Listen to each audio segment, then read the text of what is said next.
Yo, what's going on, everybody? Hello. Thank you so much. So, my name is Catalystz. Welcome, everybody. In these late evening European hours, welcome to All Remembrances Glitchless. This is Elden Ring. To my right is my good friend, Epic Dude Guy. Thank you for joining me. And to my left is also my good friend, Penek. Thank you for joining me as well. They will be helping me with commentary. Penek is actually routing some blindfolded Elden Ring, and Robbie here has played this game. Yep, let's casually, go. yeah. So he's more than qualified. Anyways, so one thing I'll mention before I start is that in Elden Ring, just like in the Souls games, you get to choose your class, which normally casually doesn't really play a huge role. But in a speedrun, it's pretty important to start as samurai. The reason for that is to start with the Uchigatana, which is a weapon that has bleed. I'll explain what that is good for later. And then I'm also starting with a bow, which is very important because it's going to allow me to perform like a small trick where I can save a little bit of time. Then a keepsake is like a special extra item that I get to keep. At the start, I pick a Lance Between Rune, which basically is a bunch of resources. I'll be able to use them to purchase stuff. And then, of course, I have to name myself Frankazi because that's important. And then also, this is my character, so that we have all the Game of the Year contenders here on stage. Anyways, Robbie, please get ready to press the button. Yes, the honor is yours. So 3, 2, 1, go. Well, so the run starts in the Chapel of Anticipation. First things first, I'll do some menuing. I'll basically just unequip a bunch of stuff. Gotta pick this up. There we go. Already messed up 2 seconds in. That's great. Yeah, so I already performed the first trick, which you probably didn't see, and that is I was blocking while I pick up the first item. What that allowed me to do is to skip the pickup animation immediately, instead of basically having like a slow pickup animation where my character stops sprinting, which is, you know, I would say the fastest way to move, but that's not actually the case. But yeah, we'll be sprinting for most of the run, especially because out of combat, we do not lose any stamina in the top left. Also, I died, but that's on purpose. There's going to be a couple of deaths on purpose. Maybe a couple more. We'll see about that, though.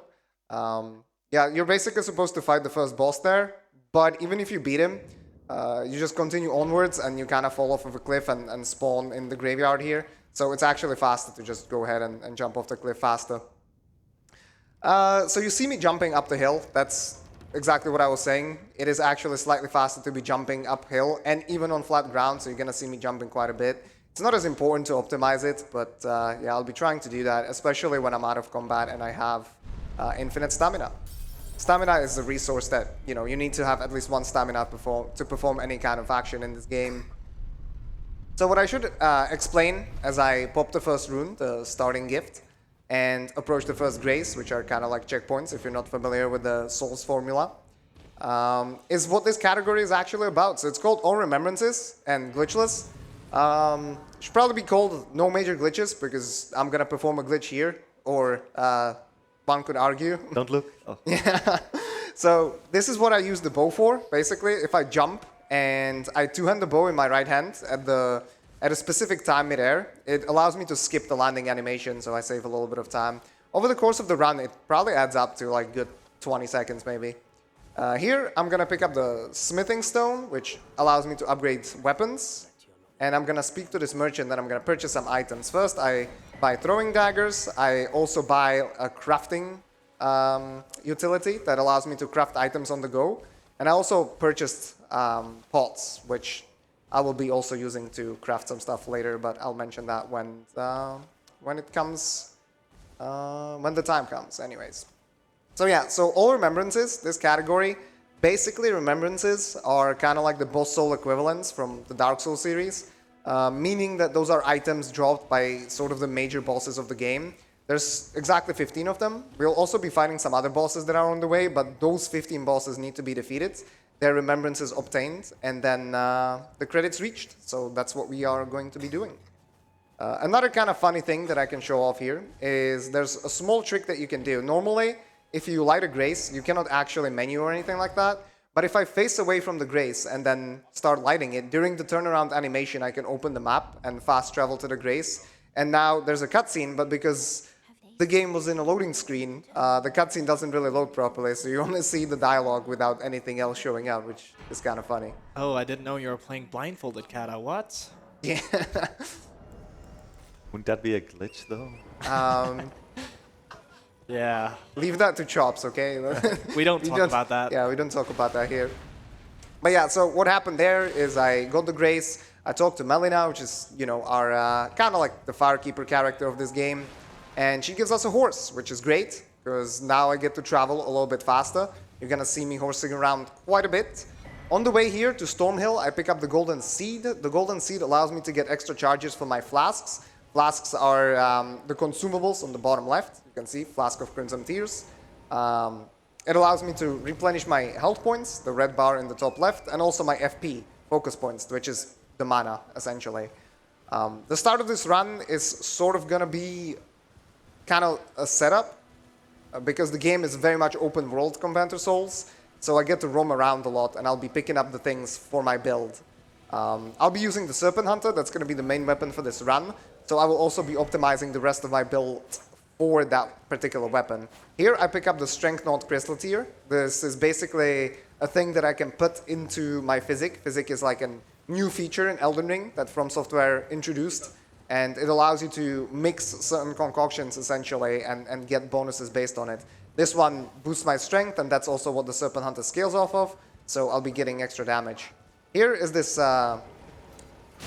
Godrick's Knight rather. I'm gonna do a charge attack on him twice, and then hit him on the ground, and he's gonna drop the Golden Vow, which is an Ash of War, which we'll be using. I'll mention that as well. And here's a small little skip. Let's see if I get it. Okay, cool. Nice. That was good.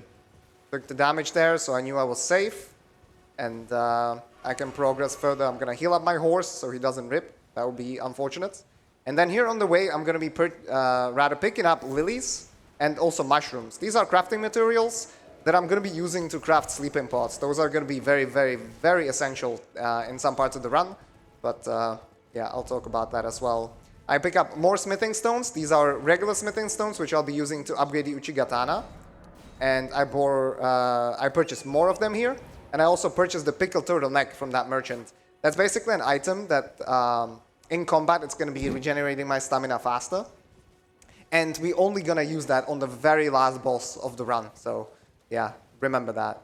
Here with some nice pathing, I basically just clip down, don't fall. And here you see me picking up the Trina's Lilies.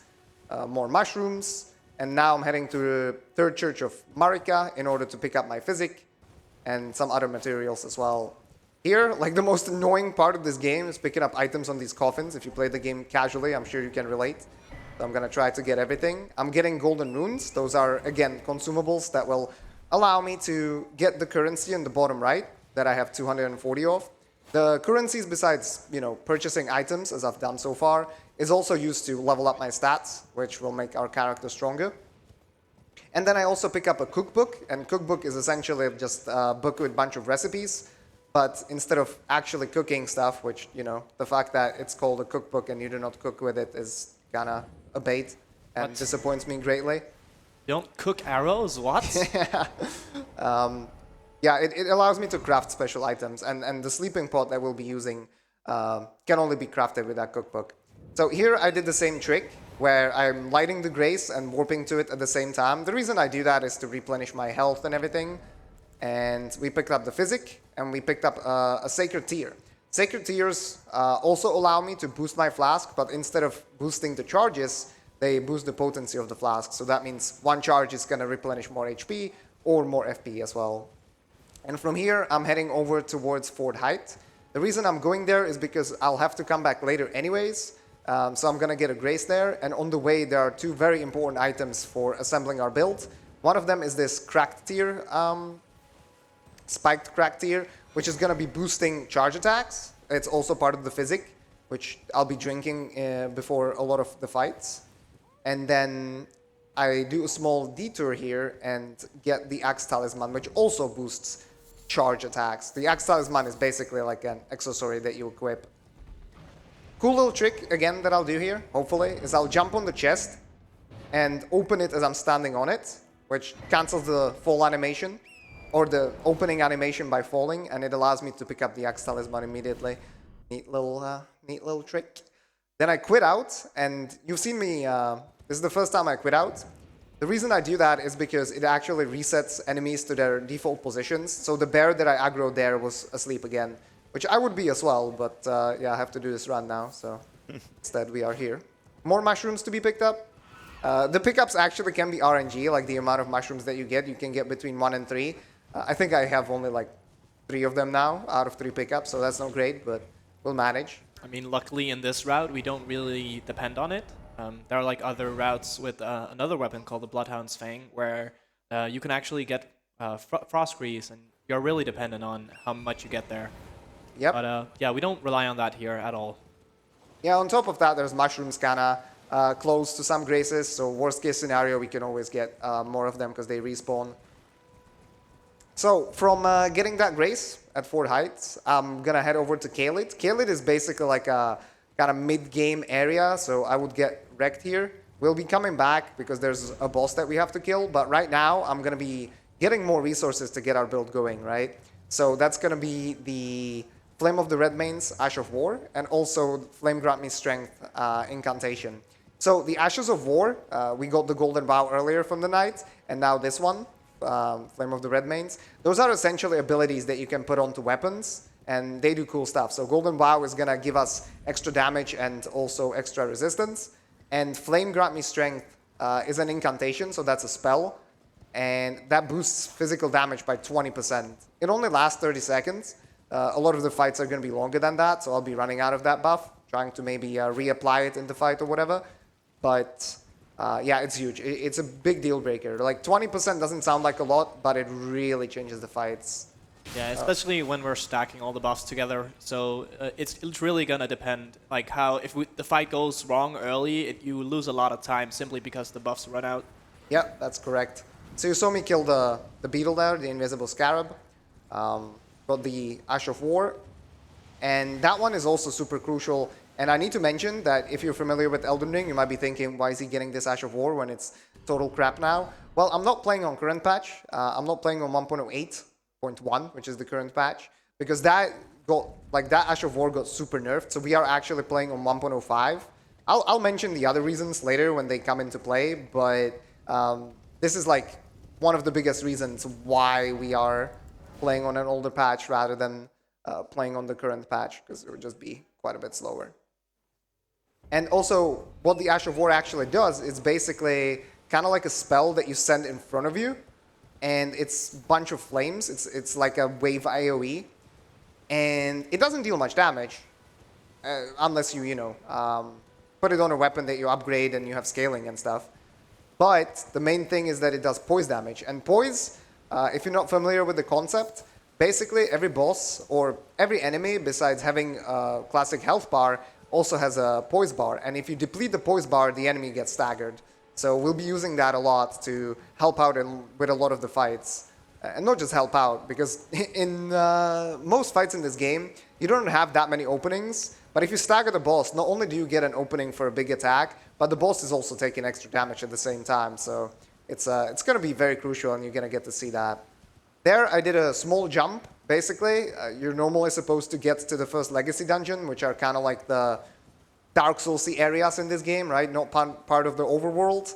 Stormveil Castle is the first one. And that jump that I did there, and these jumps here, take me directly to Liurnia of the Lakes. So I'm getting basically to like the second big area of the game without clearing the first one.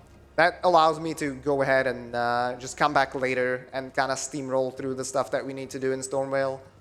Has that been patched out in current patch, or am I mistaken? No, that's still the there? same. Yeah. Okay. Still the same. The shortcut is intended, of course. I did like a small jump there, which makes it faster. It's kind of actually precise, but it wasn't too big of a deal. And yeah, it's sort of one of the reasons why speedrunning this game can be kind of tedious, because there's a lot of setting up, as you can see at the start. And the fact that you can skip past Stormveil is definitely part of it, because the game is just way too opened up, and then the pacing can kind of suffer a little bit. The goal right now is to get to Volcano Manor as fast as possible, which is a different Legacy dungeon, which is kind of like late mid-game-ish. And the reason for that is because we can get the Serpent Hunter there basically for free, since we need to go there to kill a boss anyways. So in order to do that, we're going to be entering a different legacy dungeon, which is this Caria Academy.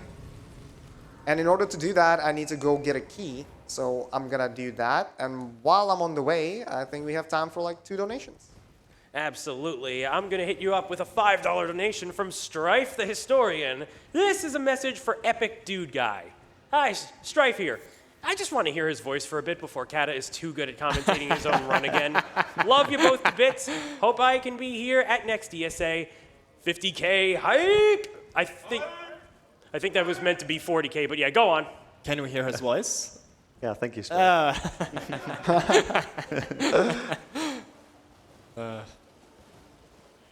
All right, and we also had, let's go with an anonymous $15 donation that has no comment, but thank you very much for that generosity. And do I have time for one more? Nah, we gotta wait, dude.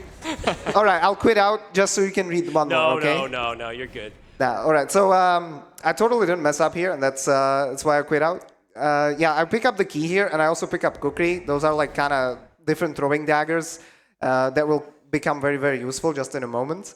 And what I try to do there is go to the right side of the dragon and jump around him in such a way that he doesn't aggro so that I can fast travel back here to this grace. But I got too close and he aggroed anyway, so I quit out to reset his aggro, and then we work back.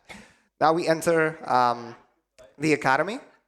And from here, I have to run through the academy because, again, this place also has Remembrance boss, Rennala, that we need to kill. And so that means I have to progress through here anyways. So I'm going to go ahead and get a grace here and in the meantime also progress towards the Volcano Manor because there's like a kind of a, not really an Easter egg, but a hidden feature of the game where we can travel there from here. But first, I'm going to use the kukri to draw aggro. So I'm going to throw a dagger on that wall. The Burger King heads here turn around and face the door. And I'll do a small skip here, parkour style. Saves a couple of seconds, but that was pretty neat. Nice. Don't do this casually. It is pain. Like, it takes like 5 seconds, 5 to 10 seconds to go the other way, but we're speedrunners, so we go short way, of course. Yeah, the collision is a bit wonky there on the railing. It doesn't really reflect the model, but with some practice, it's doable. It's not the first time. I mean, it is the first time, but not the last time that I'll be using kukri to draw aggro. We'll be doing that one more time. Basically, this game doesn't really have alluring skulls that the previous Souls games had. And using kukri actually works out, which is, yeah, pretty funny.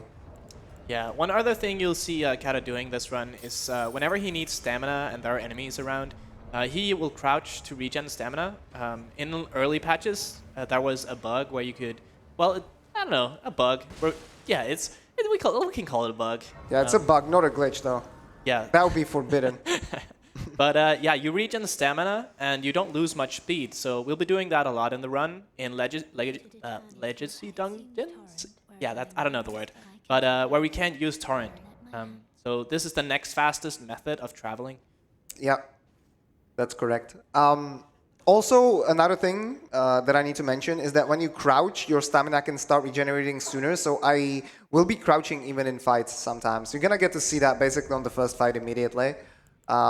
Here we go to the round table holds because, well, we need to come here anyways at some point. And this is a perfect time to do it because I need to do stuff. So what I did here at the grace, or well, at the table, but it's a grace, I upgraded my flask. I learned the Flame Grant Me Strength incantation, and I also got my physic ready. Here I buy a bunch of items. One is a seal that will allow me to use Flame Grant Me Strength once I get 15 faith.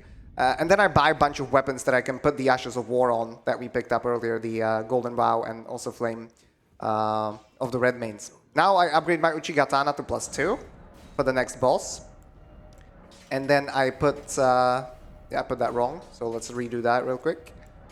I put the Ashes of War on the weapons, and now we come back to Caria again.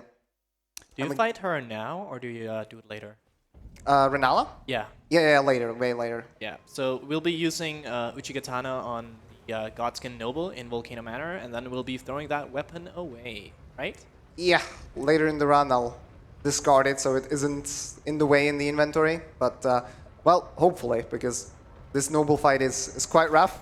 Yeah, it's probably maybe even the scariest fight in the entire run, so hopefully it goes well. I'll be abusing the sleeping pots, hopefully, and some very, very well thought out attacks where I'll be trying to stagger and proc bleed and stuff at very precise times in order to, you know, skip some phase transitions and whatnot.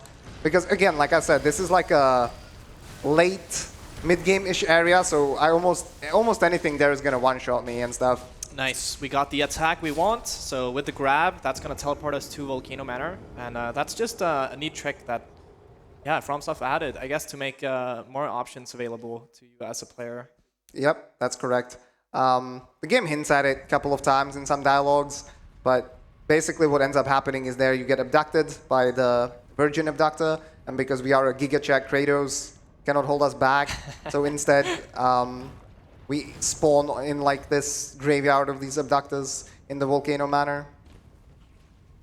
Yeah. And then from there I can jump to the right as I did and basically enter the Legacy Dungeon proper. It's sort of like a preview area.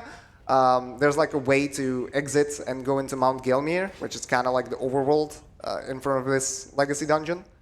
But yeah, you can enter it proper by just jumping to the right and rolling through the lava like we did. Yeah, conveniently, this area also has upgrade materials we're going to need later on, a Somber 5 and Somber 6. So there are like two different upgrade materials in the game. One for like unique weapons, which we're going to be using, called Somber weapons, and then normal smithing stone weapons.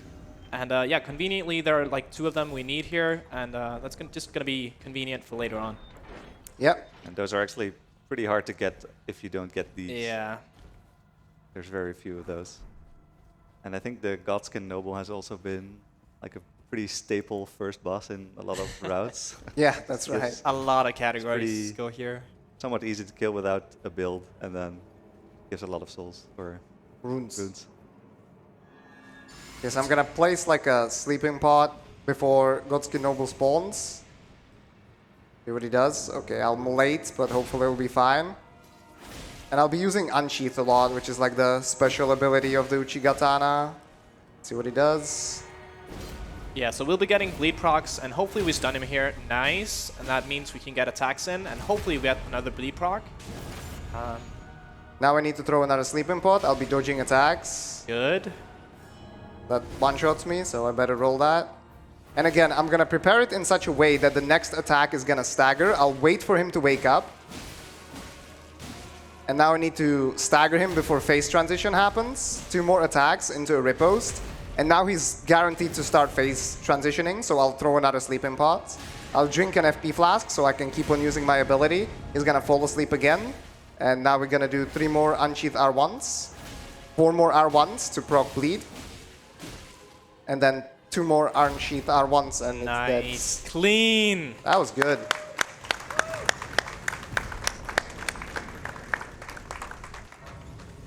Yeah, that is a scary fight, because if you die, like, you're using the sleeping pods and stuff like that, so it can be really, really rough. And there's no, like, good way to actually exit out of here, because you're trapped. Like, you cannot fast travel after being abducted until you rest at a grace, so it would have been really bad dying there, but it didn't happen, fortunately.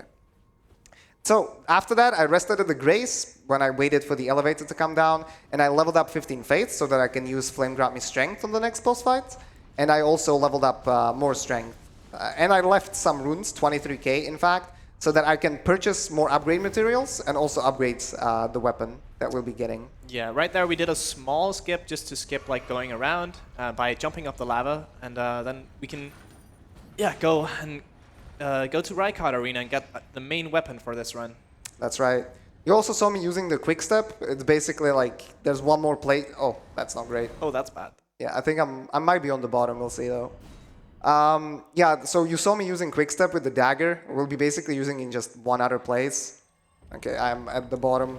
Oh, this is bad. Yeah, that's fine. Okay, we'll have to come lose a back bit to the of time. grace. Yeah, it's no big deal. I just wanted to show you the Quickstep again, obviously. But yeah, we'll be using that like one more time close to the end of the run. And that's why I purchased the dagger, so we can get through areas where normally, like running normally is basically not possible.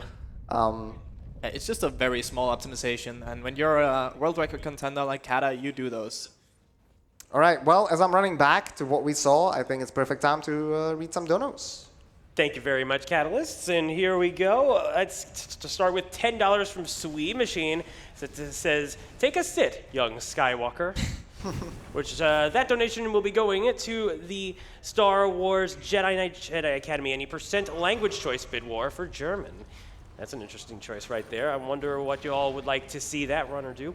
And then we've also got Speedy Door with $15 saying, "The ESA Marathon has always been a highlight of the year for me. Thinking of joining you in the summer." Ooh, please do. We always need more people. It's really nice to meeting new people here. Heck yeah. Yeah. We also have $5 from, this is going to be an interesting name, Sob Emoji. Ooh, Elden Ring, so majestic. Elden Ring, oh, Elden Ring. God damn it. That was good. that was pretty good. All right, so I ran through the area where I dropped last time.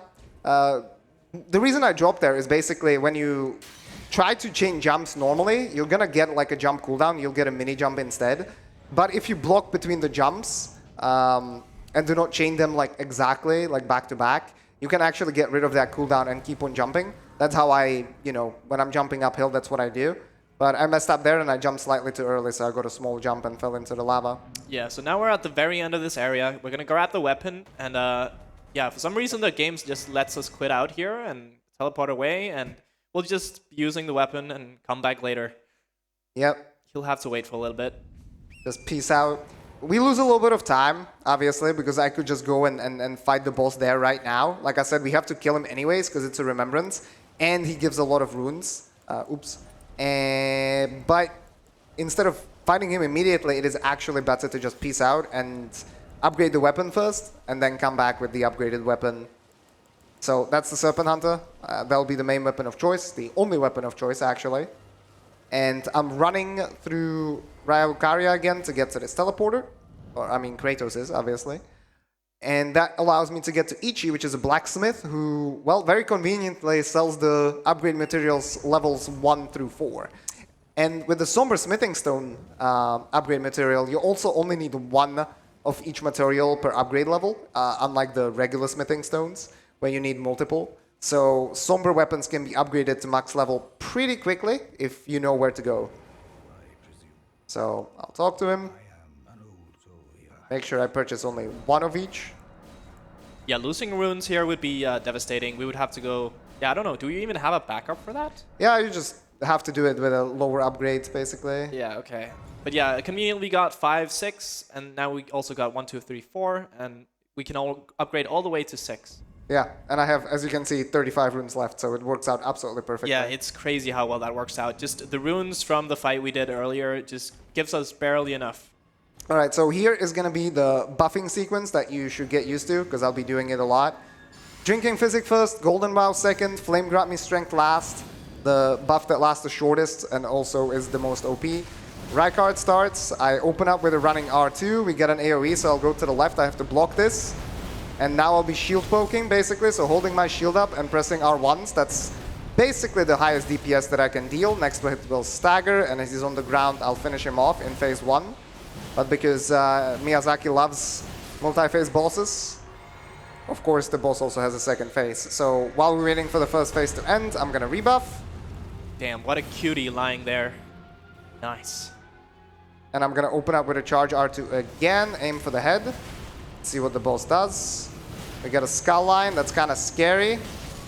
But I'll go for the risky strats with the stagger. One more is gonna stagger here, plop. And now there's basically like an exploding line of skulls going around that could hit me.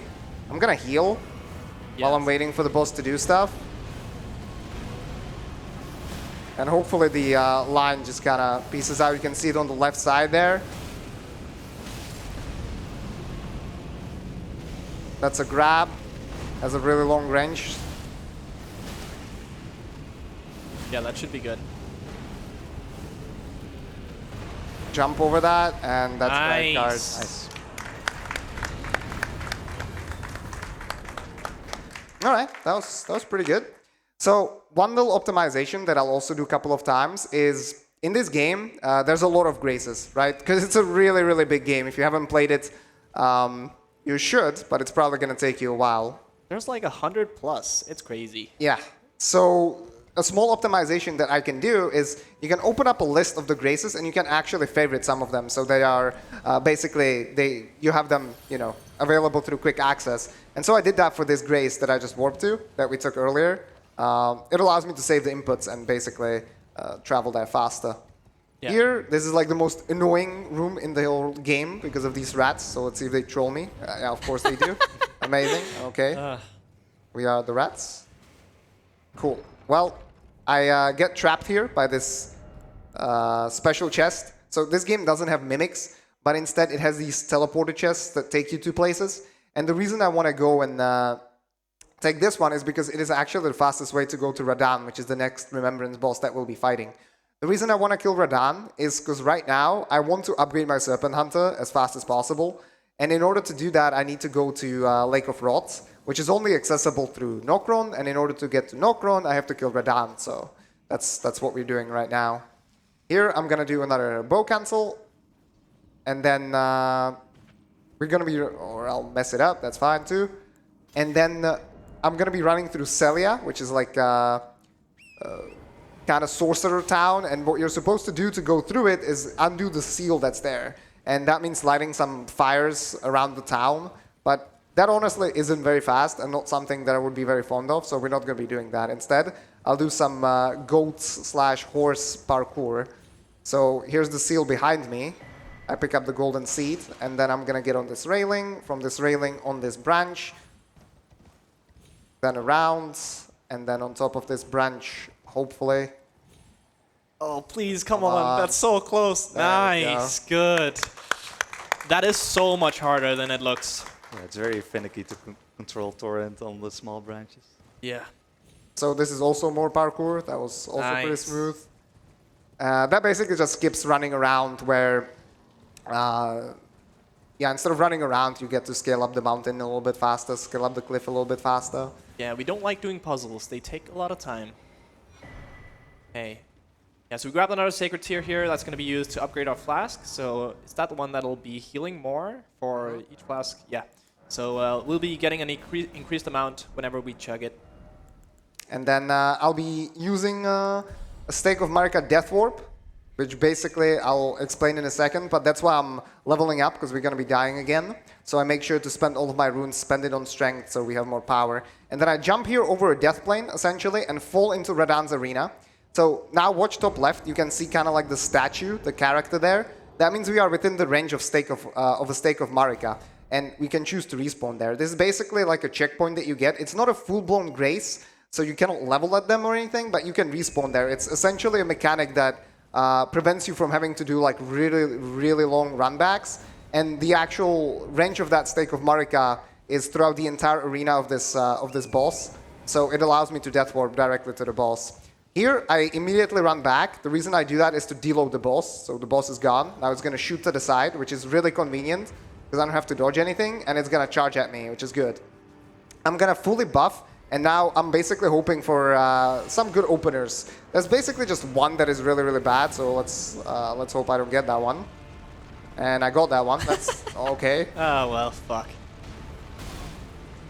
Yeah, and that's why we leveled our healing, so that means we don't get one shot.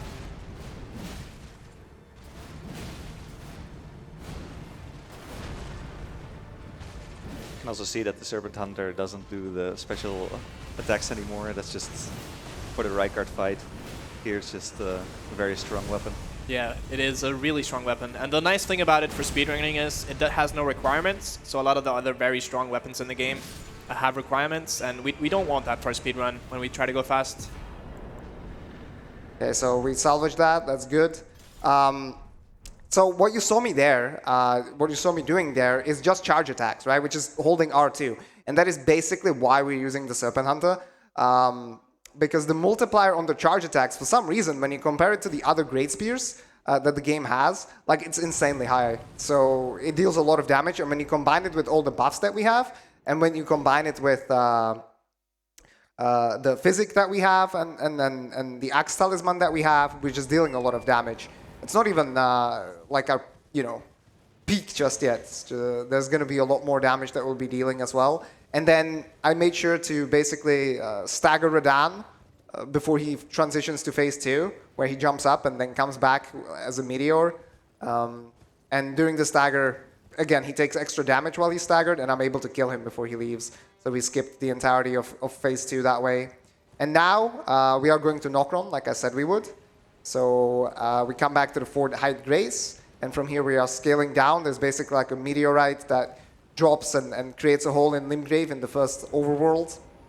And it allows us to go down here to the Eternal City. I'm going to be doing some bow cancels and some bunch of jumping, and that will be a great time to read some donations. Absolutely. So we're going to start with a $15 donation from Kralvando saying, "Hey, Kata, great to see you here. Best of luck on the run, and I will pray for some good gargoyles." That's very relevant, yes, thank you. All right, we also got Prask OO with $15 for all the Speed fam. Hell yeah, we're missing you here, Prasco. And now we got $10 from Nico with a C. Kata, skilled player, but that is not normally. This very, very insane. They need to check him PC and game.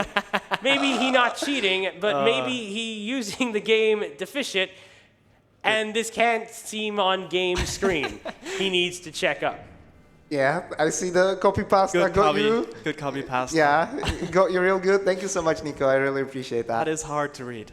That is very hard to read, yes, and to understand as well. The mental capabilities that are necessary are, yeah, it's outstanding. Anyways, what I'll do here is I'll quit out because I aggroed some enemies, so I'm gonna get rid of them. And I do a small detour here, and I'm gonna be picking up a zombie summon, basically. So spirit summons in this game are a new feature. Again, if you've played Souls games before, but not Elden Ring, you can summon friends here, basically. And it's not like multiplayer other players or anything like that, but you can summon NPCs to help you out. But they're not just like special summons before the fight, like in the previous From Software games, but ones that you can summon within the fights. So I'll be using this summon only once for one specific boss fight, and hopefully it will help us out. It will basically allow me to kind of split aggro, and yeah, it's probably like the most annoying boss fight in the entire run.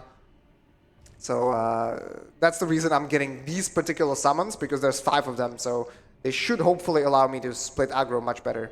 Yeah, next up we also have another boss. It's called the Mimic Tier. It's basically what copies what you have on, so that's why we unequip everything and just make it useless, and then we kill it really fast. I'm also going to buff up. Time my attack, and rip Kratos. Yeah. God damn it, Kratos. Great enemy felled, by the way. It was truly great, yes. I mean, he is a god, right? Fair enough. Not even clapping for that? Come on, guys. What the hell? Yeah, that's the support I want to see. I understand that it's 11 p.m. or whatever, but it's, yeah. Anyways, more running through Nokron here. There's also, the reason we want to go to Nokron, besides, you know, getting the upgrade materials and stuff, is that there's another Remembrance boss here that we'll be coming back to kill much later.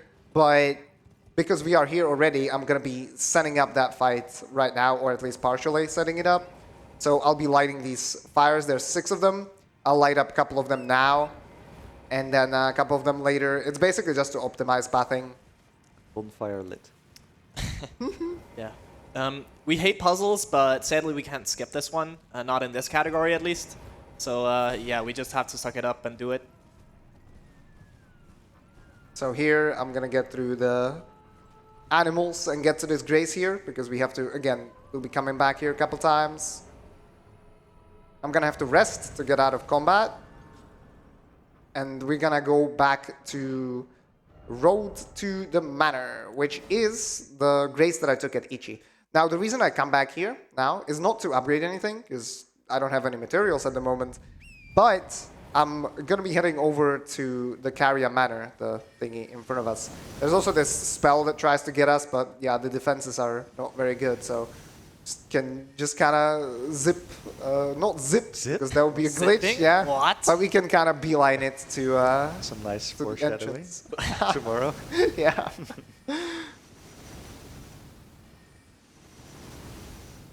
So also what I need to mention is that like inside of legacy dungeons and couple other places you cannot use the horse, so we have to run on foot. And yeah, again, jumping uphill to move a little bit faster. And fortunately, I'm not in combat right now, so it doesn't cost me any stamina. And the reason I decide to go to Caria Manor right now is so that I can speak to Ranni and kind of move over her questline. It's an NPC. And the reason I have to do that is, well, there's two. One is to be able to go to the Lake of Rot through a teleporter and get my upgrades. And the second reason is getting the curse mark, which will allow me to get to 40 Sacks, who's a Remembrance boss, much later on. Yeah, that's basically a whole quest line that from Ranni that we have to do to continue on. And it's just something we also have to do. So there's enemies spawning here, but we can just kind of run through them. As is the case in, most From Software speedruns, you're gonna see a lot of enemies being skipped. Yeah, so in one of From Software's previous games that I've actually ran, Sekiro, they have something where they don't allow you to quit out. But luckily they didn't do this in Elden Ring, so we can just skip past them, and then if we want to de-aggro them, we just quit out and we'll be in the same spot still. But yeah, here we'll be getting the Grace, and then I think we'll be moving on to the... No. Oh, we won't? No. Oh, I got bamboozled. Yeah. But we'll go to the next boss and just carry on. Yeah, so this is what I like to call Loretta from AliExpress. There are basically a couple of bosses in this game that are kind of just like spirit versions of their true forms. We'll be fighting the true form later on in the run. And yeah, you're gonna get to see why I call her AliExpress Loretta, because of how the fight is gonna go. Gotta dodge his attack. I drank the physic on the elevator because the physic lasts for like a long time, like 3 minutes. And then I just apply Flame Grant Me Strength to get the 20% damage boost. Come towards Loretta, 1 charge attack, another charge attack, R1 to stagger, and that's it. Nice. So yeah, you see the potential that the Serpent Hunter has, and that is just upgraded to +6 still. We can go all the way to +10, so we're gonna be getting stronger later on for sure. And also what you saw me do there is the crouch that I mentioned. Done it a couple of times in fights now, but basically it allows me to start regenerating stamina sooner. It actually comes in really clutch because there are some setups in certain fights, like Commander Niall for example, where if I didn't use the crouch strategy, where I crouch after an attack to regenerate stamina sooner, I would not be able to get like riposte on time because I wouldn't have the stamina to do it. So it comes in very, very clutch in some situations. Then again, horsing around, this time through this building. It's pretty nice that we can actually use the horse there. I'm gonna trigger the elevator because I cannot do that on the horse, but then I'm gonna jump back on the elevator as it's going up on the horse. And we're gonna talk to Ranni, the doll. Yeah, she doesn't mind a horse in her house. She's fine with that. Yeah, and then she tells us that she has no memory of inviting us, and we tell her that we've come for no particular reason. And she appreciates our service. It's just in the neighborhood, Yeah, Yeah. it's fine. You had to fight a boss. It's fine. Yeah, just horsing around, as usual. There was also like a dragon on the way that I kind of didn't even mention, yeah, but you can just run around it. No big deal. I mean, you cannot really actually kill it here anyways, because it just pieces out in the middle of the fight and flies away. So here, in order to be able to leave, I have to talk to these NPCs. And then I'm going to take this Grace, because I have to come back. And now that we've talked to Ranni, I can come back to the Ancestor Woods and go get the Fingerslayer Blade, which in turn, Ranni will give me the some kind of an hourglass that I can use to go to get the curse mark, which is necessary for getting to 40 sacks. So we are progressing the quest line here, and the main reason, like I said, why I'm doing it now is so that I undo a seal that leads to a portal that allows me to get to Lake of Rot, where more upgrade materials are located. And there's also Astel, who's a Remembrance boss. So I'm basically killing 2 birds with 1 stone, where I'm getting the upgrade materials, and I can just take a Grace there and come back later. Here I do a neat little skip, land on the pillar to interrupt my fall damage, and then jump here instead of dropping through the church on the right side. And here I'm gonna pick up the Fingerslayer Blades in this chest, which is just a quest item. And I'm gonna be warping back to Ranni's Rise. And going to Rani, as I do that, we can read a donation or two. Absolutely. So, we had Sabamoji coming back with $10 and simply says, thanks for brightening up today. You guys did great. And then we also had Dr. T Chops coming in with $50. What? And says, stop right there, criminal scum! Nobody uses a glitch on my watch. I'm confiscating your cheated runs. Now pay the resets, or it's off to jail. Hi, Speed fam. Hello. Thank you so much, Chops. We are missing you here as well. Last but certainly not least is Speedy Eris with a $6.90 donation, wishing goodest of luck, Sir Kata. Thank you so much, Eris. Appreciate it. My dude on tech volunteering right now, so I'll try to do my best so he doesn't have to mercy kill me off. That'll be kind of neat. But yeah, so we talked to Rani. Rani gives us the hourglass, and now we are running to this rise, like Renna's rise or something. I don't know. I think that's the name. But yeah, there's the portal there, and we can use it to go to Lake of Rot. There are other ways to get to Lake of Rot, but for this route, this is the fastest. Hey, I was not wrong. It is Renna's rise. Yeah, I've played this game once or twice. Climb up this ladder. There's going to be a couple more ladders in the game as well. This is not Demon Souls ladder where you climb it like 1 step per minute. Yeah, but I mean, realism, obviously. It's like imagining all this gear and then climbing up. Yeah. So yeah, this is another area where you cannot use the horse, so I'll be running through. And I'll also be abusing quit outs. Funnily enough, the game's speedruns are timed using the in-game time. I mean, that's not that special because it's like the best way to do it, as it allows us to cut out load times, and also with some modification, it allows us to offset any potential time loss due to, you know, frame drops. Yeah, lag. Yeah, so that people with inferior PCs are not disadvantaged. But it has this byproduct where basically when you're quitting out like this, you're not losing time. And in this game, on top of that, there are areas like this where there's no stand-up animation after the quit out. When you load back into the game, normally in most places, and also in the previous From Software games, you're going to have a stand-up animation. So anytime you quit out, you're losing a little bit of time, like a second and a half.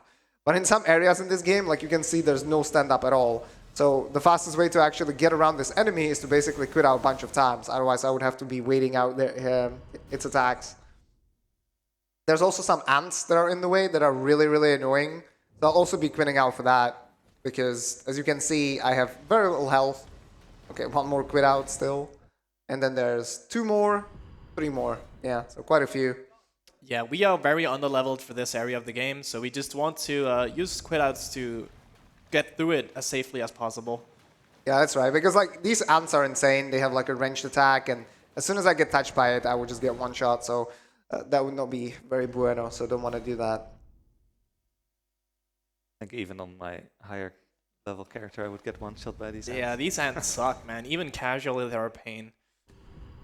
Yeah, there are areas in this game where the scaling really like ramps up. For example, in Caelid, you have Dragon Burrow right on top of it, which visually looks very similar. I mean, there are distinct areas, but it is very, very similar. And all of a sudden, the enemies there start dealing like 5 times the damage of those in Caelid. And you're like, oops. All right, more crouching to regenerate stamina. Here I'm going to try to do a bow cancel. The thing with bow cancels is that actually the timing isn't always the same. That means I pressed it too early if I get heavy landing like that. The timing isn't always the same for every jump, and it basically varies individually, so you have to make a setup and practice it for each jump, which can get really, really tedious. As you can see, I haven't really perfected it yet, because there are other things that I had to optimize and some rerouting we've done recently as well. So that's a lot of fun. Yeah, this category is still very new, so like runs aren't perfected at all. Oh, well, the route is almost, but we just need a lot of practice in before we can actually get a really good run going. Another quit out for this ant here. This ant is actually also being ridden by the Nox priestess. And it can hit me with like the whip, and then I can get comboed into one of those ranged spears. So that's why I want to quit out there in such a way that I spawn basically next to the ant or behind it.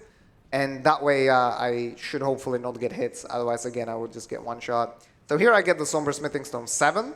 So that's another upgrade. And we'll also be getting the Somber Smithing Stone 8. While I'm on this elevator, I'm going to pop the Remembrance of Radahn. Yeah, that's something you'll be seeing a lot in this run. Just on elevators, where we have downtime, we'll just be organizing our inventory, favoriting graces, and yeah, Stuff just like using everything we can where we don't lose time doing it. Yep. The good thing about normal menuing though, like for example, if I open the map, I cannot keep on running, but if I just want to unequip items, or you'll see that in a bit, I can just keep on sprinting forwards. So as long as I manage my stamina if I'm in combat, I can basically keep on menuing without really losing time. Like I can equip the helmet and I can re-equip it again without losing time. So that is pretty neat. I can also, you know, set up quit outs while sprinting, but there's some menuing that I cannot do while sprinting, and that's always what I'm gonna try to do on elevators and in places where I'm basically not losing time to it. So here I'll take this Grace, which allows me to come back to it. Nice. Good bow cancel. Because here is another, thank you by the way, here's another smithing stone, level 8. So we'll get that one. And then I'll also run towards the next Grace here, because that is the closest to Astel, but I'm not gonna fight Astel right now, because it is way better to just come back later and fight him while I'm actually stronger. Astel is one of those annoying bosses that has quite a bit of RNG, so the more power I can have, the less RNG is going to play a role, but it still plays a role. So here I do something quite special. I jump into Lake of Rot here, then I roll to basically cover my character in the rot, and then I jump off the lake again. And the reason I do that is I want to make sure that the rot buildup goes up as much as possible while I'm in it, and then when I get off and I get onto the platform, I unequip my helmet so that my rot resistance lowers and the rot triggers while I'm not in the lake. And for some reason, like it's the only area in the game where it works like that, for some reason I'm taking way less damage now from this Lake of Rot, because we are basically poisoned. So if I hadn't done that, I wouldn't be able to get through here without doing like the stuff that you're supposed to do casually. I wouldn't be able to out-heal the damage. But now I can just kind of hop through it and heal up, so that's pretty neat. Yeah, this also works for normal poison, so yeah, just a tip for your casual playthrough if you ever find yourself stuck in another of Miyazaki's swamps. Okay, here I'm gonna set up some menus real quick. We are basically getting, well, I got stuck on a route there, interesting. I guess that's how you can lose time while menuing. You don't see where you're going. We need a new patch with a little more opacity on the menus. Yeah, That'd be that nice. sounds reasonable. I'm sure Miyazaki will do it if he's not too busy removing trees from the game to screw with Well, if you remove speedrunners. that tree, you run into. Yeah. Please patch it. So here I rested the Grace. I use my runes to level up some Vigor. Vigor gives me extra HP. You can see that my health bar increased a little bit, but I still will get wrecked by like 2 attacks. But at least I can survive 1, so that's nice. I make sure to have enough runes to be able to upgrade my thing here. Thing being Serpent Hunter, of course. And then, yeah, we're going to go back to the Ancestor Woods, and we're going to go through Nokron now to reach Leyndell, which is the capital, and it's kind of like the midway point of the game. No moves. Sag. Yeah, not yet. We're saving the best for last, I guess. Yeah, I wish. Yeah, that fight is not good. We've got 2 fights now coming up that are probably the worst fights in the entire run. Like, this is very much the place where you reset the most when running this category, which is really depressing, because you basically, if you reset, you have to go through all the setup and everything again. And you see that we've like spent a lot of time just horsing around and not that much time fighting. So if you go ahead and get here and then reset, it's usually pretty demoralizing. But we're in a marathon, not Reset City for once. So instead, we will have to push through no matter what happens. So for this fight, it's a Valiant Gargoyle duo fight.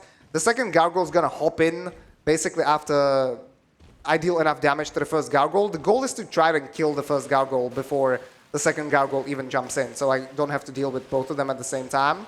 I'm finally going to be using Flame of the Redmanes, where I'm staggering the Gargoyle and then trying to hit its head. That is its weak spot, and you're going to see that I can deal a lot of damage now, but it needs to go right, so we'll see. I'm going to buff up fully. I'm going to replenish my FP, because obviously the Ash of War costs FP. Yeah, another thing you'll be seeing him doing is using the throwing daggers to just keep the posture down on the boss. So basically every enemy in the game has the posture meter that we talked about, but that regens after a certain amount of time, which is dependent on the boss. So we don't want that to regen ever, which is why we have the throwing daggers. So just attacking once with those will keep that posture meter reset.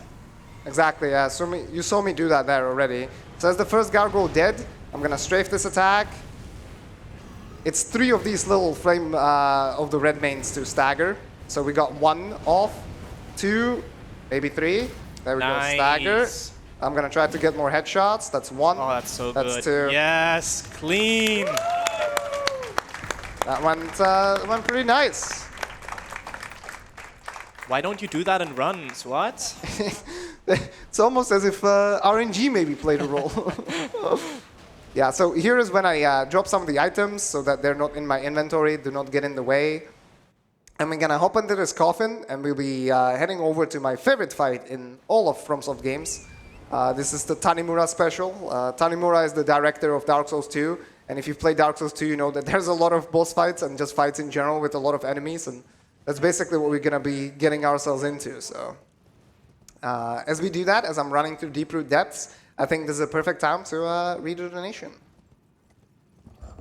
All right, in that case, I'm just going to say that after this donation, I'm actually going to be changing up donation reading with the wonderful MOD 366. So let's bring it on home with this $420.69 donation. Wow. Nice.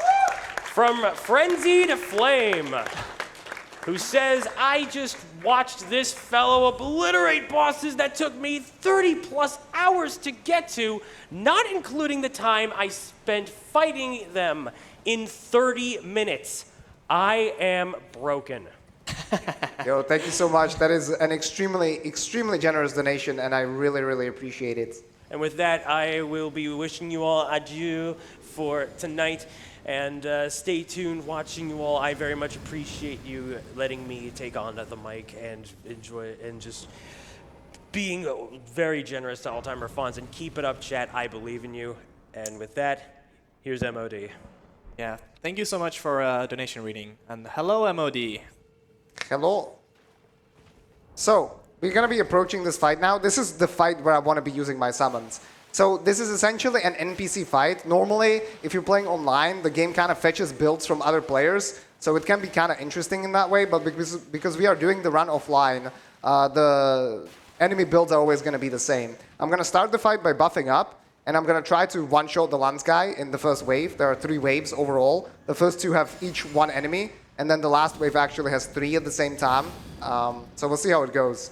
Yeah, these enemies are incredibly annoying because they have iframes when you spawn, so you need to get the timing especially right. And wow, you got absolutely destroyed. Yeah. But yeah, if you get bad RNG like Kata just did, they can just destroy your run. Like if they decide to roll and have iframes right after they spawn, there's like nothing you can do. Yeah, when they're spawning in, they have iframes, they can immediately roll, so you saw the charge attack completely whiffed. And then I got clipped by the first part of that attack, and then I couldn't do anything anymore. Like in, for example, Dark Souls, I could maybe toggle escape to get out of it by toggling my weapon. Here, I couldn't do anything because it's a true combo, so I just got obliterated, which is fine. It's not a long run back, and it's the first wave that killed me, so we'll try again, and then, you know, use the summons for wave 2 and 3. I also have to regain my runes here, pick them up. Do not lose them. Okay. Nice. That was a little bit better. Okay, 1. Replenish FP so I can summon. Get the zombies here. Try to block Rogier. Wait for him to spawn in. Charge attack. He's blocked. Oh, He come on, rolled please. it again. Yes, nice, Okay, 2. that's good. Oh, Rebuff. doesn't work. Heal. And now get ready for the 3rd wave. I'm gonna start with the X guy. Should be able to one-shot him if he doesn't roll, which he did, but still got wrecked. That's good. I'll go for the quick-step guy who has a Carrion Slicer, deals a lot of damage. Also has a 100% physical damage reduction shield, which is amazing. Broke his poise, so we're gonna riposte, and now there's only Lionel. He's busy, occupied as you can Oh, see this with is my so good. zombies. Okay, Nice. Good job, Kata. Yeah, that was decent. Second fight, as usual, is always decent. First one kills you, and then the second one is good. That's fantastic. All right, so I take this Grace, because this is actually where we're going to be fighting 40 sacks much later on. And I also warp to it to replenish my resources immediately. And now, because we killed 2 Shard Bearers, so 2 Remembrance bosses, we can, 2 Remembrance bosses and 2 bosses that have a Great Rune, which in this case was Radahn and Rykard. We can enter Leyndell, the royal capital. And through here we can get to like the second half of the game, or I guess the last like 40%. And the reason we want to do that as soon as possible is to get, +8 and +9 and +10 to upgrade our Serpent Hunter to max. Yeah, so upgrade materials in this game are placed strategically, which means you can't get the very late game materials in any of the early game locations. That's right, yeah. So here we're going to be doing a small skip that just lets us get down quicker. Otherwise, we would have to run the long way around. Yeah, this is one of the things that we have available with 1.05. Is that small skip. That actually got patched out in 1.06. And I mean, there is another way to do it. It's just way more tedious. yeah, and exactly. We don't want to do it. It is basically the same speed, maybe like a second slower, but as you said, it is way more tedious. So here I'm going to heal up the HP that I lost from the drop, and I'm going to quit out because the Urchi Avatar came out of nowhere. So we'll just despawn him again. And we'll be making our way through Leyndell right now. And then there's the Spirit Godfrey fight that we have to get through. And then there's going to be Morgott, which is kind of like the main boss of this Legacy Dungeon. This Legacy Dungeon is the biggest in the game. It's really huge. It has a massive underground area as well, which we do not actually have to go to.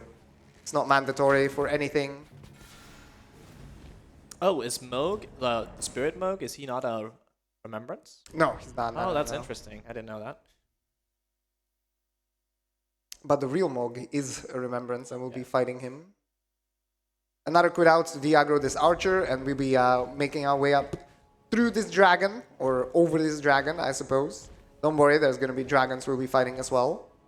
Keeping on jumping to make it a little bit faster. I'll get this Rune Arc. The Rune Arc is basically an item that activates Great Runes, which normally if you kill a Shard Bearer and you get its Great Rune, you can go to a Divine Tower to activate it.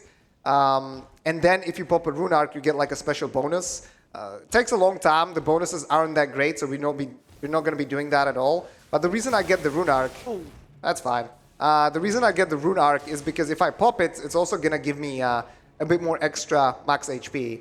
So I'll be doing that later. So I got clipped by the lightning there, but yeah, survived. No big deal. Totally wasn't nervous. I do some re-equipping again.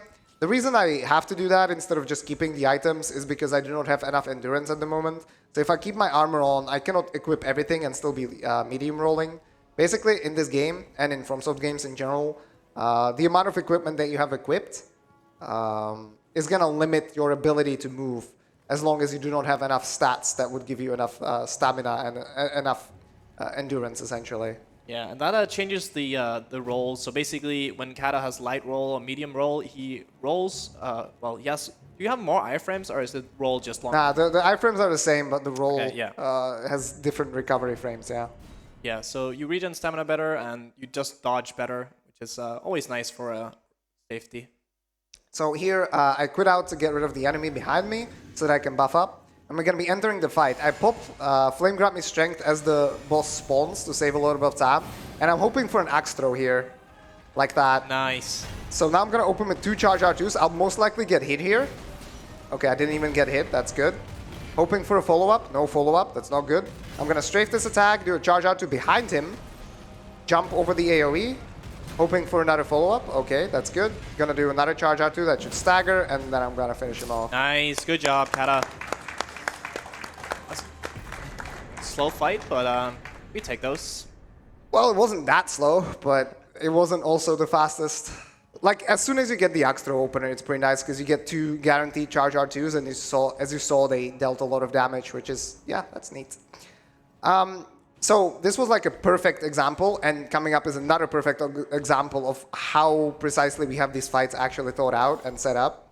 There, I didn't use any Flame of the Redmanes for staggers or anything like that. I have to quit out here first to get rid of the enemy that I just aggroed. But basically, all these boss fights turn into like small puzzles where you're thinking constantly about how much poise have you dealt, how much is still stagger, how many Flame of the Redmanes are you going to use, how many attacks are you going to use, is there going to be a phase transition, do you want to stagger in such a way that you interrupt the phase transition, and so on and so on. So there's a lot of thought put behind them, and this is going to be like the perfect example. I really, really like this kill, so hopefully it goes well. I'm going to open up with 2 Flame of the Redmanes for a stagger. That's enough on Morgott. I use the Physic, and here I also only use Flame Grant Me Strength instead of also using Golden Bow, because otherwise I would deal too much damage. And before staggering him, I would already trigger his second phase. Yeah, we don't want that. The phase transition has like this transition where he takes like very little damage, and yeah, we don't want that. Yeah, so this was a little bit of a weird start. But basically, I made sure to throw 2 throwing daggers there, actually, to deal enough damage at the end of the fight. And then he starts transitioning exactly as I do the jump attack to stagger him. This looks good. Nice, GG. Nah, I'll have to do one more hit, it's fine. Really? Yeah, it's because of the start of the fight. This is exactly what we are talking about with buffs running out. Yeah. There you go. It's also like knowing in advance when the boss is gonna stagger gives you such an advantage in the fight, and that's what most of these fights are based around. Yeah, exactly. Because really nice to see. Because as we said already a couple times, not only do the bosses take extra damage, but also if you time it correctly, you know that the stagger is gonna happen. You can do like a follow-up charge R2, you deal more damage, and then usually during the stagger, you can still actually get a riposte after that, as you saw me do there. And then after the riposte, you can get another charge R2, so you get a lot of damage that way. Here we have to touch the thorns, and then we have to talk to Malenia again. We get this medallion so that we can get on the elevator. I'm gonna level up because I'm resting anyways. I get a bit of vigor, I get some endurance so I can keep more armor equipped, and then the rest just goes into strength so that I deal a bit more damage. Basically, at the start of the game, Malenia gives us this quest to go here, and now we finished that, and she gives us a new quest. Yeah, she basically, we skipped one dialogue with her by not resting at any of the graces here in Leyndell as we came here, where she kind of friend zones us and just disappears. And then when it turns out that we cannot enter the thorns and get to the Earth Tree, she's like, oh, I'm back. And gives us this medallion and sends us a little bit further on. So there's definitely a lot more stuff to do still. But now I'm going to make my way through Leyndell to the other side. There's normally a seal here that only gets broken once you kill Morgott, so that's why we went there. And also it's a Remembrance boss, of course. I'll be jumping up these stairs. I didn't trigger the enemy behind me, the Misbegotten, so that's nice. I'm not losing any stamina, as you can see, so I can just keep on hopping. And then I'm going to quit out to de-aggro these guys, because they can actually mount the elevator with me, and that will be a disaster. So I'm going to quit out, get on the elevator, prepare to exit it a little bit earlier, and then I'm also going to have like basically just a portion of the game where I'll be running for a while. So this is the perfect time to read some donations or plug something. Thank you very much, Kara, and hello, ESA. I'm MOD366. I'll be with you for the next couple of hours. And audience, how do we like this run so far? Wow. That's what I wanted to hear. So we have $5 from Nico with a C, saying, this game is so great, dude. I'm having the time of my life. So do I. And we have a $100 donation from Sophie Saint Going Well, without a comment, but thank you very much for that. And I do want to remind you that we still have some bid wars open, we still have some incentives open, so do put your money towards those. towards those, if you want to change some events, like the character for the Mario Party Superstars run that is in about 6 hours. Currently, Waluigi's in the lead with $150, followed by Donkey Kong at 120, Yoshi with 111, and Daisy with 40. If you want to change any of that, you have a little more than 6 hours left, but get your donations in now, and you can make sure that there is a change. Back to you, Kara. Thank you. Thank you very much for the generous donations, guys. Really appreciate it. Hope you're enjoying the run so far, because yeah, there's going to be a bunch more running around. So we run through here. I favorited roads to the Manor again, because we'll be coming back there. Because right now, There's one more fight that's between me and the Consecrated Snowfield. And then from the Consecrated Snowfield, I can get to the Mogwhyn Palace, where I'll be able to pick up both the Sombersmithing Stone 9 and 10. That's going to allow me to max out my Serpent Hunter level. So that's the goal right now as we run through Forbidden Lands. One thing I need to mention is that the Glitchless rules are a bit memey in a sense, because this game, due to its open-ended nature, its pacing can be really weird. So in order to have a bit more of an enjoyable run, we decided to have a rule that kind of prohibits us from skipping any of the bosses that would otherwise be on our route. So for example, there's a skip for the first boss fight that I did, right? Godskin Noble, but I'm not allowed to do it in Glitchless. And also I wouldn't really want to, because the 50k we get are really, really good, the 50k runes. But essentially, in order to get to the Consecrated Snowfield casually, you have to get the Halleck Tree Medallion, which allows you to use this rolled elevator, the ground lift of rolled that we're going to get onto, and end up in a different destination. And there are two parts of it, and one of them is in the Albinaric village in Liurnia. It can be accessed normally without killing anything. And then there's another one which is behind Commander Niall, and after picking up those two medallions, you can get to the Consecrated Snowfield. However, there's a skip that you can do. It's a Marika, Stake of Marika Death Warp, essentially. But the thing is, while Niall is alive, if I do the skip, then I'm skipping Niall. But if I go and kill Niall and then do the skip, it's allowed, and it is actually still like much, much faster than getting the medallion. So after that clarification, that is basically what we're going to be doing now. So I get that grace, so I can come back here. I get on the elevator, go to the Mountaintops, and then more running through the Mountaintops. Favorite part of the game. Yes, this is where the game really like kind of fell off for me. I don't know how you guys feel about it, but... What do you mean? Do you not like running? Like, this is really where sort of the exploration kind of fell off, where I started noticing patterns in the catacombs, the side catacombs, and this area overall just doesn't have that much stuff in it, and is very, very large. So this was where the game fell off for me. But that being said, it's still a really, really good game. Like, it's still, you know, meh for From Software standards. So for the industry standards, it is still very, very good. Hey, you're saying saying this as a Dark Souls runner. I'm a newer breed. I like this, even though, of course, the running sucks. It's a really cool area. Like, this view across here is so scenic. Yeah, but I'm not here for the scenery. I'm here for the speed. Fair enough. Fair enough. I mean, you're a blindfolded runner. How fast can you be, obviously? Yeah, also, I'm not really seeing the scenery with a blindfold on, let me be honest. It's a good point, yeah. Yeah. But hey, blindfolded runners can be pretty fast. I saw Bubsias run the other day, getting an insane PB, so... He did great. He got the both ends of the coin with not finishing the first run and then PBing at a live event. Wow. That's fine. That's a nice 1% meme, so I'm not surprised it happened in a marathon. Yeah, sometimes this guy has like NA aim and basically cosplays as evil geniuses in CSGO and misses everything. But sometimes he actually just has an aim lock. And yeah, this time he only hit Torrent, so you can see I didn't actually lose any HP. But that's actually concerning in a way, so I'm going to heal up. Because Torrent is going to take a beating in a second, and I want to make sure that he doesn't die. So we'll heal him up. We love the horse because it can take damage for us. If we fell off there, that would be really bad. That means we would have to do the whole run back here. But luckily that didn't happen, and we heal him up, and he'll be ready to take some more damage for us. Indeed. So here I just prepare my inventory again. I need a bunch of stuff, because we'll be fighting soon. So this is just the classic setup, right? Like having the seal for Flame Gummy Strength, having the Rapier for Flame of the Redmanes, and also having the Scimitar for Golden Vow, and then of course the Serpent Hunter. Oh my god, what was that? I pick up the Lily there. Again, those are for the sleeping pods.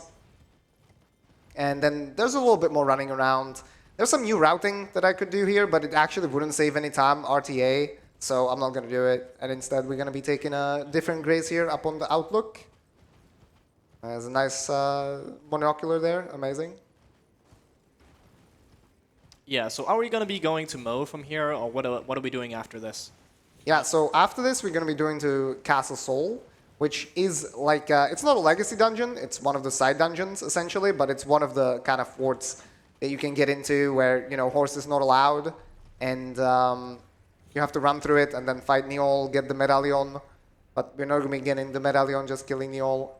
But instead of running to Soul normally, what we're going to do is a cool skip to get there. So there's basically this tree that I'll be getting on top of. And for some reason, the tree has like really massive collision. I mean, in game dev, usually, you know, you make an object and you're not going to be changing the collision of each individual object, obviously. That doesn't make much sense. So when you scatter it around, you can end up with, an interaction like this. So I'm going to get to the cliff, I'm going to jump once, jump again, land on top of that tree, and then land on the edge here and barely survive. Yeah, that is, yeah. Luckily, we can take advantage of that and just use it to our advantage. It is bigger than it looks, but it's still a hard skip to get. So now we basically get directly to the boss fight. I'm going to buff up here, so that means Physic. That means Golden Wow. And this guy also has 2 minions, so I'm going to have to get rid of them. The first guy, I'm just basically going to try to kill right at the start of the fight, before the enemies really aggro properly. Then I have to dodge attacks. There we go. Dodge that. Now I'm going to throw Kukri at Niall. The reason I do it is for extra damage, but it's also going to aggro the other minion. While he runs at me eagerly, I'm going to charge R2, R1. I'm going to rebuff. He's going to start transitioning to phase 2. In the meantime, I'm going to use Flame of the Redmanes twice to build up poise. Wait for him to do an attack. Jump attack for the stagger. Immediately into a riposte.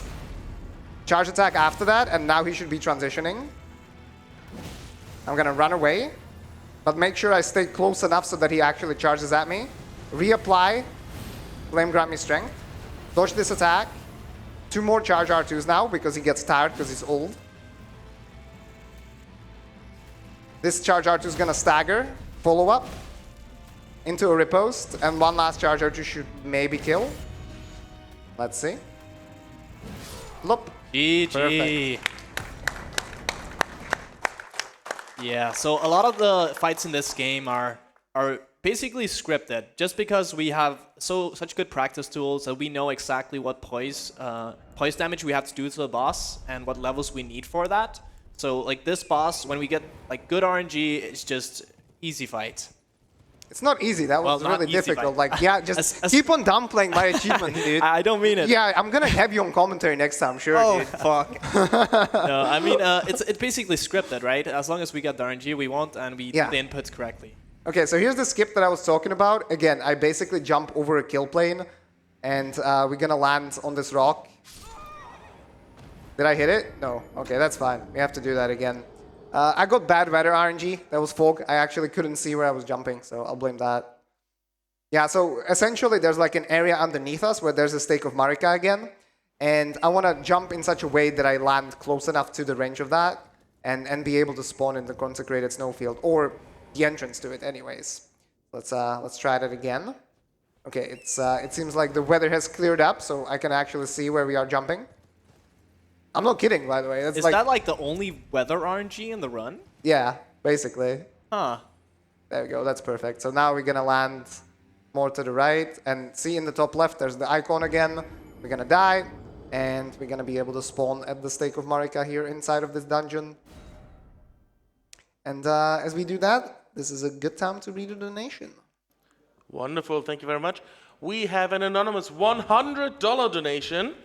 With a bit of a sad message, because Anonymous buried their dad 1 week ago after he lost his fight with dementia. But they left to give some money for this cause, so this doesn't happen to anyone else. So thank you very much for that donation.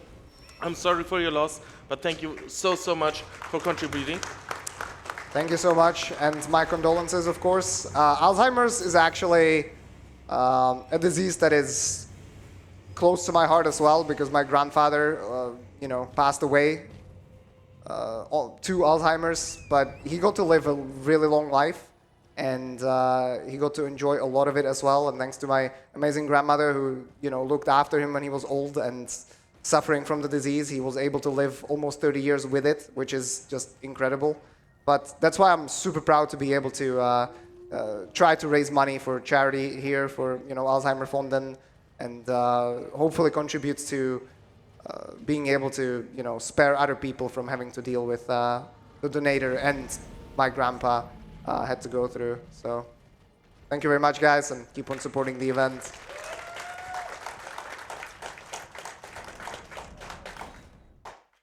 So now we are in the Snowfield.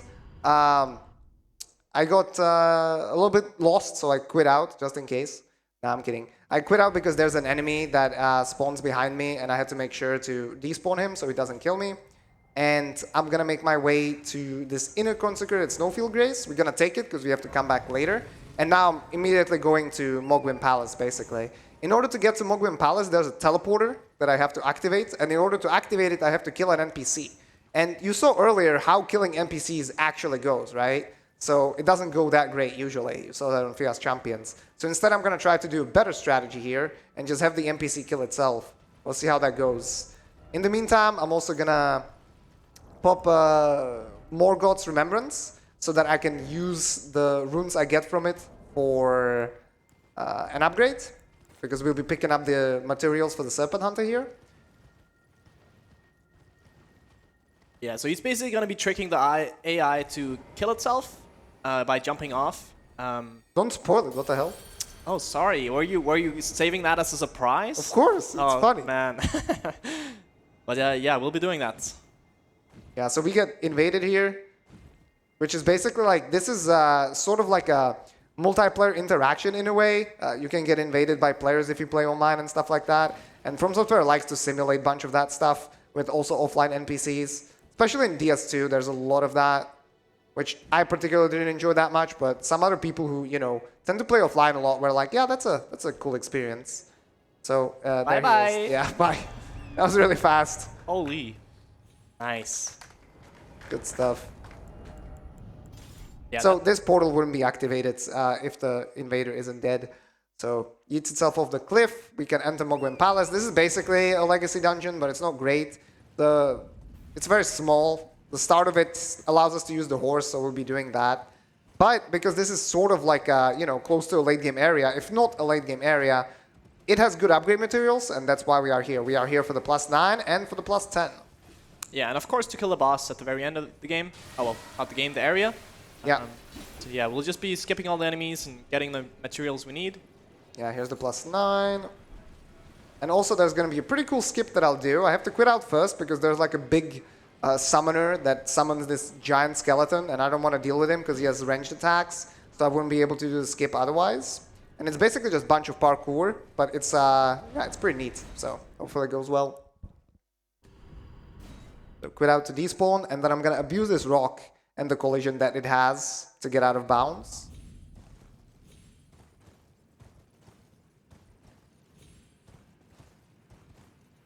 There we go. Nice. So now we are out of bounds. It doesn't even look like it, really. And we can, instead of going through the entrance to the Legacy Dungeon itself, we can just kind of jump to like, I don't know, like 25% in, essentially, by doing a Spirit Spring jump over here. Cool. So these enemies are basically just zombies that kind of explode. They can make you bleed and stuff, but they're very slow, so I can just run through here. They're not really supposed to pose like much of a challenge, but yeah, if you get overwhelmed, they can definitely kill you.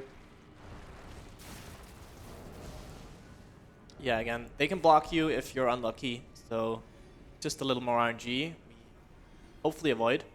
Yep, nice darkness. So this is one of the things that the Elden Ring actually kind of takes from Dark Souls 2. They wanted to play around with the darkness mechanic in Dark Souls 2, right? And this game also takes inspiration from that and basically forces you to sometimes use light sources in catacombs and dungeons and stuff like that. But if you know where to go, you don't really need it, right? Because you can see there's a slight light around my character as well, so I can sort of see where I'm going. So I'll take this grace because I need to come back, and this is the second time I'll be using Kukri to try and aggro enemies, or I should say not aggro, but try to distract them. Thank you. I was looking for the word. It's the Hitman coin. Yeah, that's yes, right. It really is. Oh, I hit the enemy. Oh, no. That's not good. No. Yeah, so we'll be in combat. I mean, the other dudes are basically checking on the guy. Well, let's see. Am I in combat? Yeah, this one frog dude. Luckily, they're slow. So I have to jump back here. I have to quit out to get out of combat. If I didn't actually hit him with that, no scope, Face can sign me up there, I guess. I would be able to just warp immediately from picking up that +10. but yeah, it's not a big deal. So we come back to Ichi, we're gonna get +9, +10, and then we come back to Mogwhyn Palace where we just were, and we're gonna fight Mog. Mog is a pretty insane fight. He has 2 phases, but if I do everything correctly, again, I'll be trying to stagger him at specific points because he has a couple of basically thresholds. Once you get past those HP thresholds, he's going to be doing some scripted things. So I want to make sure that he has specific amount of health at specific points of that fight, and specific amount of poise as well that I can stagger him and deal enough damage to basically skip some of those phases, if that makes sense. And if I do everything correctly, I should be able to complete the skip phase too. This is also where I use the Rune Arc. You can see my health go up a little bit. And I also will be using the throwing daggers here to keep up the poise. Very, very important, because this guy has a lot of long combos. He's like a fledgling Tekken player, basically, getting ready for Tekken 8. So let's see. Opens up with Wrench Attack. I can punish that with 1 Flame of the Redmanes. That's an explosion. Overhead, another Flame of the Redmanes. I need 1 more opening. So I can do Charge R2, which will stagger. That should stagger right here. Nice. Follow up, try to hit the headshot. Okay, I hit the head, so that dealt extra damage. Really important. Now I'm gonna reapply Flame Grant Me Strength, as he's basically doing a scripted attack. I'm gonna use 2 more Flame of the Redmanes. And now 1 more Charge R2 is gonna stagger. Try to hit the head again. I missed, that's fine. Another Riposte. Should be enough damage to skip phase 2 now. Get close to him. He's going to be transitioning to phase 2, but before that happens, look, he's dead. Nice. And then he talks a lot. So we have to wait for him to finish talking. Mogwhyn. This voice actor is so cool. Yeah, a lot. I mean, voice acting in From Software games generally is pretty good. Unless you go back and play something like Eternal Ring or whatever, which... yeah, it's not very good, but everything from Demon's Souls onwards has pretty good voice acting. And yeah, there are some voice actors in this game that had a lot of fun. I mean, Rykard probably #1, right? But yeah, together. Yeah, that's right. So now I'm going back to kill the Regal Ancestor Spirit in Nokron. So we'll be lighting up these fires. And again, you see that I'm keeping my throwing daggers and the kukri, actually, on my hotbar. That is so that if Regal Ancestor Spirit decides to run away because he has a really annoying teleport attack, I can keep up the poise damage that I already dealt, or try to anyways. We'll see how that goes. It's another one of those fights that can go really, really well or really, really poorly, depending on the RNG. There's not really a chance that we would die, but yeah, he can just stall, basically. Yeah, the teleport attack loses a lot of time. The strat for that fight is going to be to use 3 times Flame of the Redmanes to stagger him, and then I'm going to try to get 1 or 2 headshots to finish him off really quickly, but we'll see how that goes. So that's, yeah, activated the fight. This takes us to the arena there. Let's enter it. I'm going to start by doing our buffing routine. I might as well do the full one. Normally I don't use Golden Vow, but that's going to give me a little bit of leeway if I miss an attack by chance. Okay, what do we get? Okay, I can just strafe that. 1 Flame of the Redmanes, kick back. There we go. 2nd. And 3rd for the stagger. And boom. Nice. Yeah, that went really well. Those are like... when you see this fight for the first time, you're like, damn, this is so easy. And honestly, it is, but if you just get the bad RNG, it can be so much worse, and you can lose like 30, 40 seconds easy. Yeah. So now the order of things doesn't matter that much, but essentially I'm trying to clear up everything else before I go to Fire Giant. That is because after Fire Giant, I'm forced to rest at a Grace, so I want to have as many runes as possible at that point to be able to really use that level up there. Since I'm already resting, I might as well level up, right? So yeah, we don't want to be resting more than we need. So yeah, just getting it all out of the way is the optimal routing here. Now you can see how OP Kata is right now. Oh yeah, this is gonna die. Yup, bye. Well, not yet. There we go. Ow. Yeah, so you saw that was a lot of damage. That is because this is the 2nd legacy dungeon of the game. And, well, normally this boss is already like, you know, he doesn't have the most HP. But because we have come back here to the second legacy dungeon with a +10 weapon and with all the buffs and stuff like that, and I didn't even use the physic there to keep it for the next fight. Yeah, you can see that we did a lot of damage.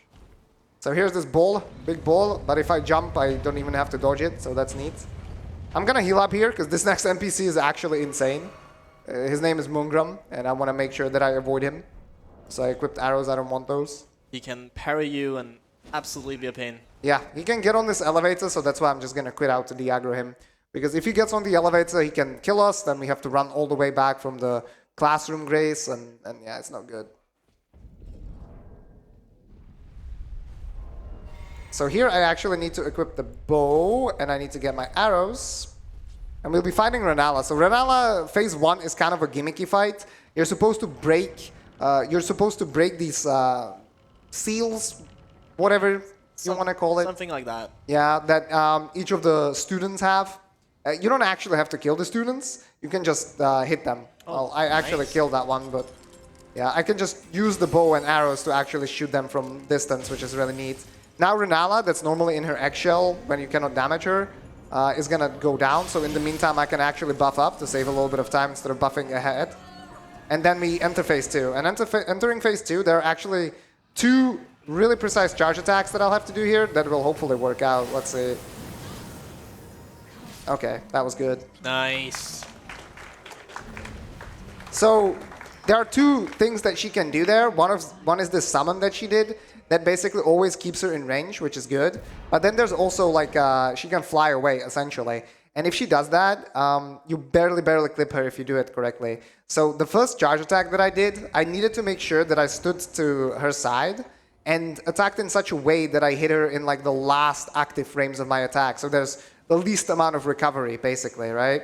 And that way I can do the second charge R2 as soon as possible and barely clip her as she's flying away. So from there, what is more left is getting the curse mark, so we can fight 40 sacks later. I'm not going to fight him now because I actually want to have more strength for him. He's not really an early game boss or a mid game boss. It's very much a late game boss.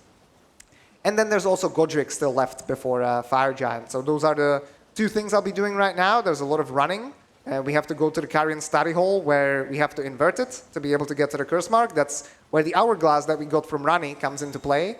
And that's a perfect time for some donations. Wonderful. Thank you very much. I do want to remind everyone at home and in the audience that we have some wonderful prizes that you can win when donating.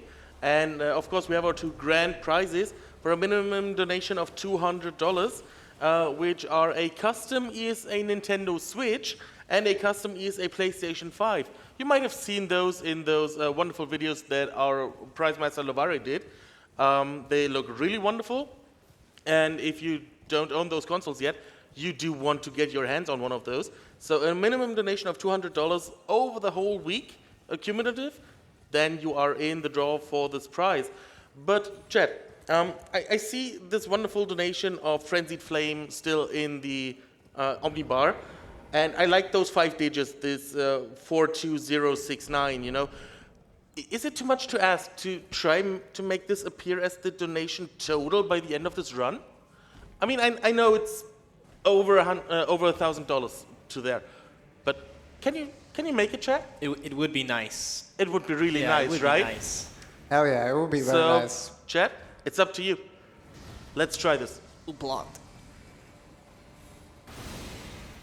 All right, so here, this area looks really weird because, like I said, this entire area is inverted right now. I got a bit stuck there with the hand and stuff, but it's all good. They flipped it and forgot to unflip it. Yeah, but we'll be going through here, and for some reason, when we go out the door, everything is normal again.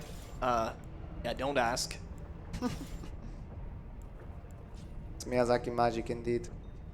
So, yeah, I made sure to like drop on such platforms that I do not take lethal damage, because the fall damage in this game, and in all forms of the games basically, except for Dark Souls 2, is based on your max HP. So it's fairly predictable, but in Dark Souls 2 it's actually just in absolute values. It's not based on your max HP at all. But yeah, the range for Elden Ring is much smaller than other games, so sometimes it feels unreliable because there's just small differences, and everything up after your half your HP bar just kills you straight up. So there's been a lot of complaint just from casuals, and I definitely understand that. I think it's like 2 or 3 meters or something. It's not a lot. It's 4. It's 4, okay. Yeah. So 16 meters is going to be a fall that you still do not take any damage from, and 20 meters is a lethal damage fall that will just deal 100% of your health bar. And anything in between depends on like the weight that you have, your dexterity, and stuff like that.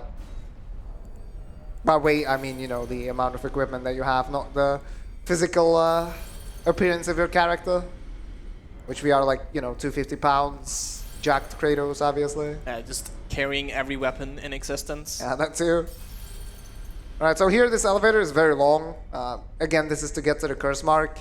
This is also, these kind of divine towers are the ones that I talked about where you would activate the great runes normally, but we're not doing that. And you can see why, because it takes a long time to get to one of these.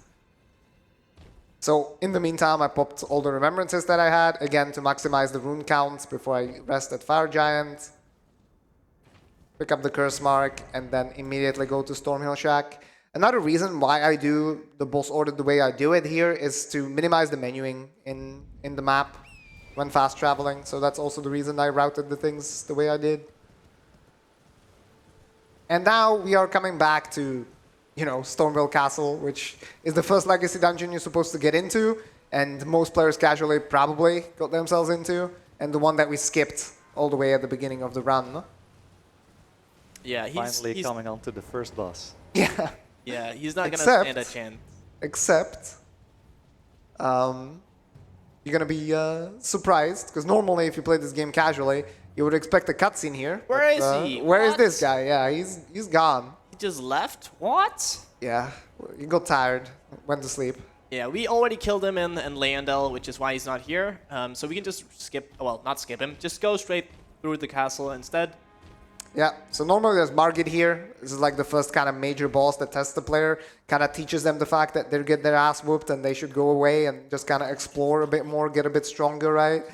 But he's a clone of, or like a, yeah, basically a shadow clone of Morgott's, who we killed in Leyndell already, so there's no clone.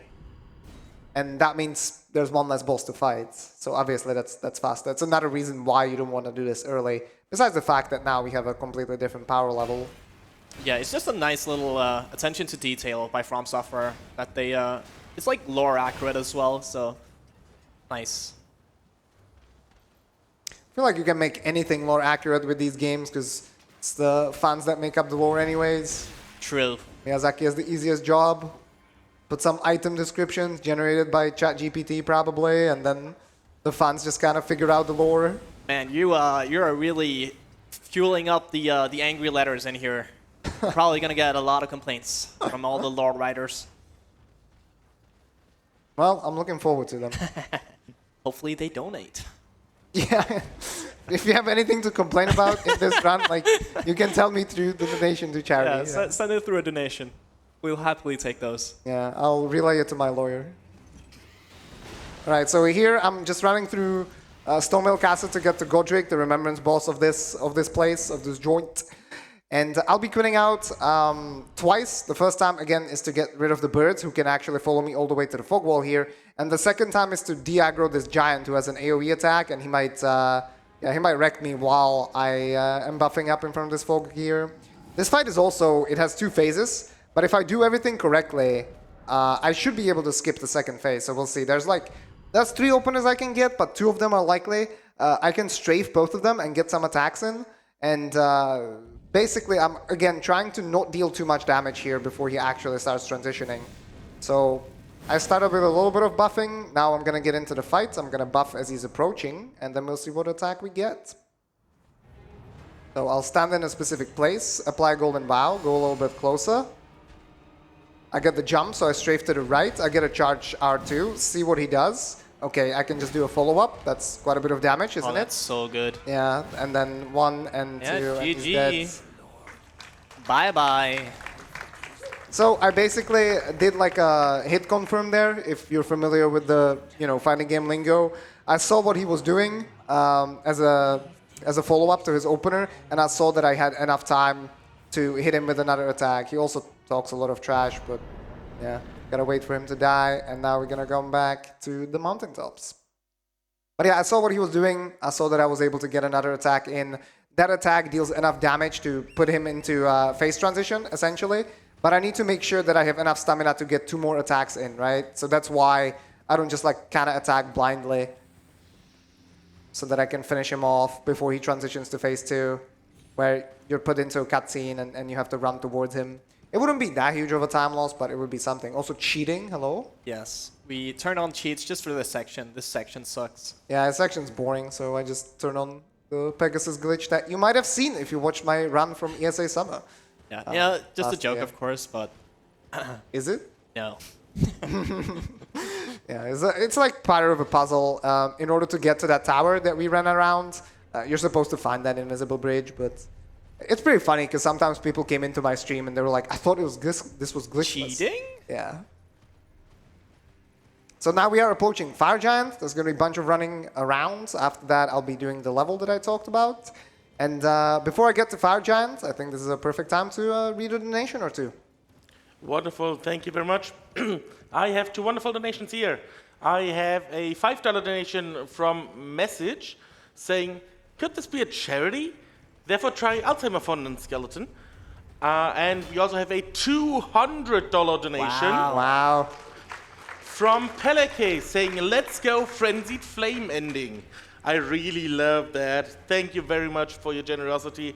And yeah, with that, it's back to you, Carter. Yeah, let the world burn. Yeah, it's my favorite ending as well. Out of, well, there's 6 endings or 5, 6, but some of them are just kind of reskins of the default one. And then you have the Rani ending and the Frenzied Flame ending, and out of those, Frenzied Flame is probably my favorite. There's like an extra cutscene you can get with Malenia as well, depending on the order of things and how you do things. So I think it's just really, really cool.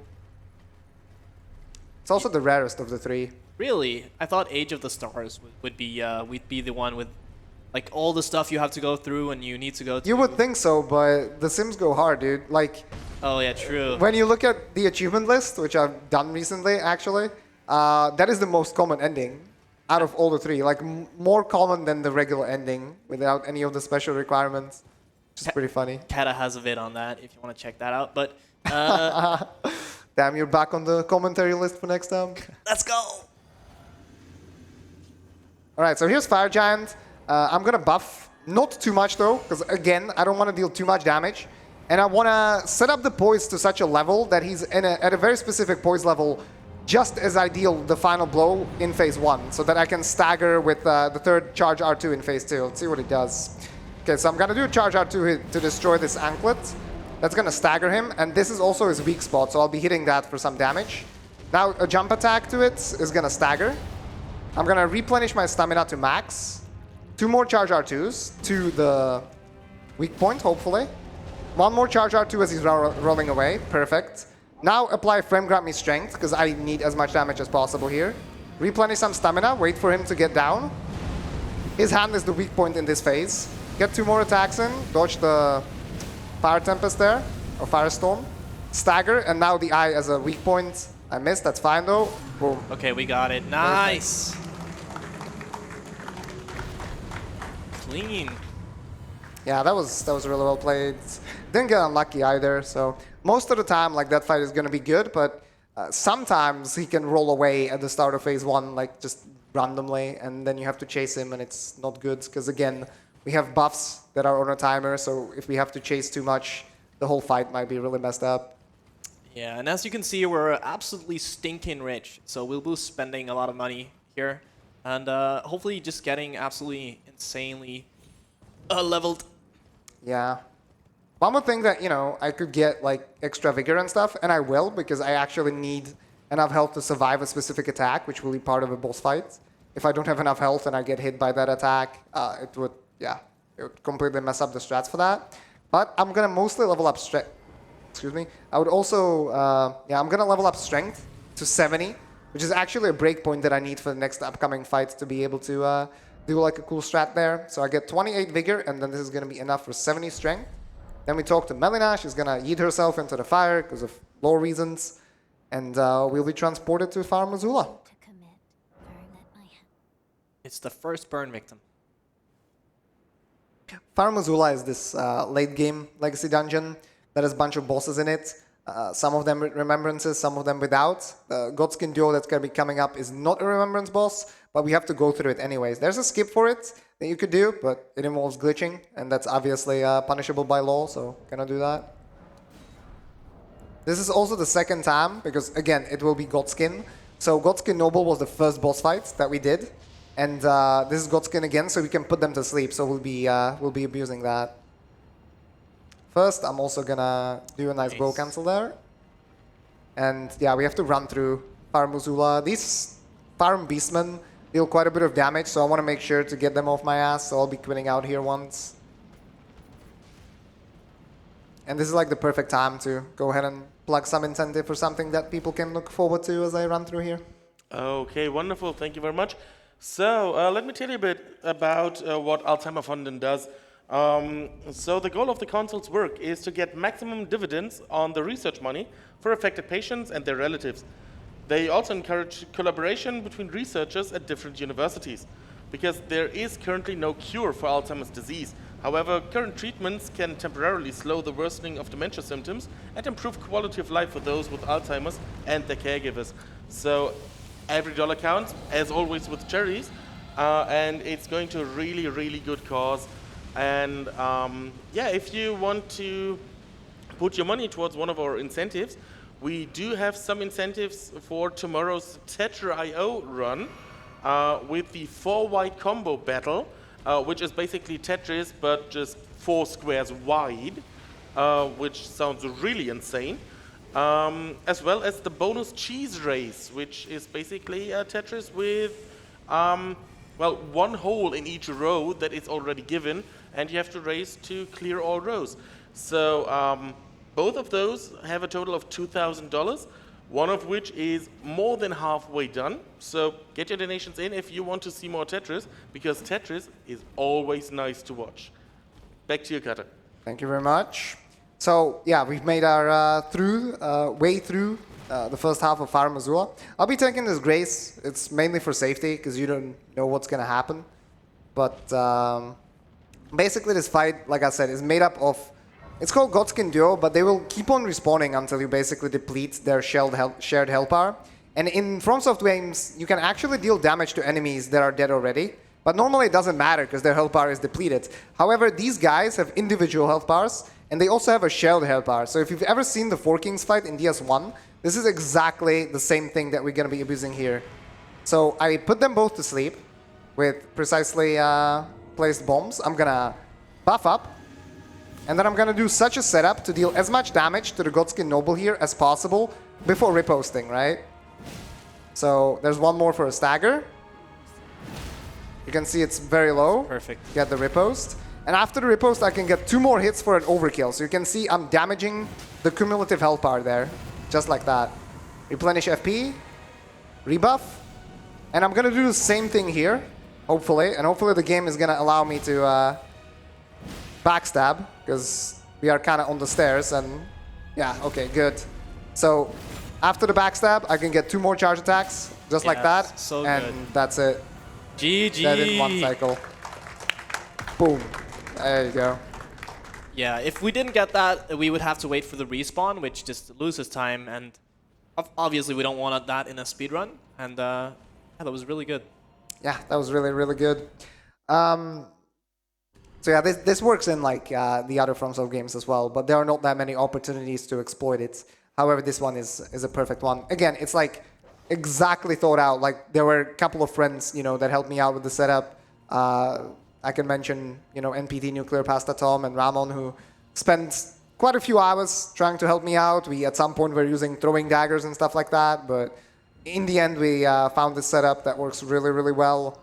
And the reason I actually backstabbed the Godskin Apostle, the thing guy, is because you cannot do the riposte in the front and then do 2 charge attacks, right? The animation is way too long. He like despawns. So that's why you have to do backstab on the second enemy, but you can just do a riposte on the first one.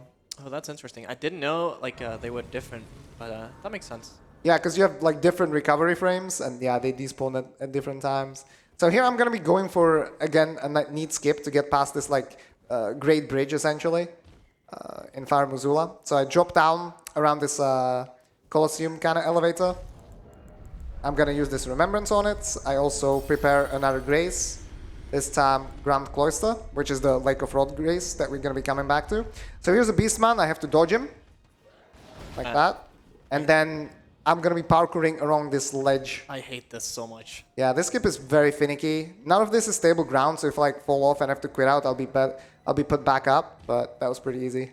Okay, good job. Yeah, so we're back in bounds now, and I can climb up. I mean, basically dodging, not just running around the bridge, but there are angry and very aggressive birds on top of that bridge that can cause quite a bit of time loss. So And the giant dragon. And the giant dragon with lightnings, yeah. Speaking of giant dragons and lightnings, that's exactly where we're gonna go, but not yet. So here I basically have to backtrack a little bit to get to this Grace, because I have to come back here several times. So we take this Grace, and now this is like the perfect time to go kill Astel, essentially. Because I have to rest anyways, since I'm trapped again after entering Far Missoula. So I have to rest in order to be able to warp. So we come back to Lake of Rots. We're gonna go down this part, Grand Cloister, and go to Astel. And hopefully Astel will be kind. Yeah, how many remembrances are left at this point? I know we cleared out a lot. Okay, you have no idea. That's fair. That is fair. Don't have my splits, so no idea, yeah. Still a couple, but we are getting close to like the end of the run. There's like a cool boss rush section essentially at the end with just not that much running around. Not on the horse anyways. And yeah, the fights are pretty cool. So I quit out here to de-aggro the enemies. I'm gonna re-equip my items again to be able to fully buff up. And also we'll be using Flame of the Red Mains for him. So Astel is another boss that takes extra damage to its head. So we'll be trying to abuse that as much as possible. And the problem with this fight is that if he decides to do some attacks, there are special attacks where I'm not really going to be able to stagger him. And I'm not going to be really able to like touch him at all. So if he does that, it wastes a lot of time. And that means my buffs can run out. And I'm basically super reliant on these buffs to be able to kill him in one cycle before he teleports away. So I try to enter the fight, and I'm like applying the buffs in the fight as he's approaching me to save time and to also maximize my buff uptime. And let's see what we get. So that's an overhead. That's good. I have to roll this. I'm going to roll the follow-up as well. I didn't have to. I'm going to do 2 Flame of the Red Mains, see what he does. Okay, that's good. I'm going to roll that. Flame of the Red Mains should stagger. I'm going to go in front. Charge R2 for the headshot. Go into a riposte. Now he's going to be staggered again. I'm going to do 2 more charge R2s to the head. He's going to start teleporting because he's past a certain threshold. Nice. HP threshold, and there he is. GG.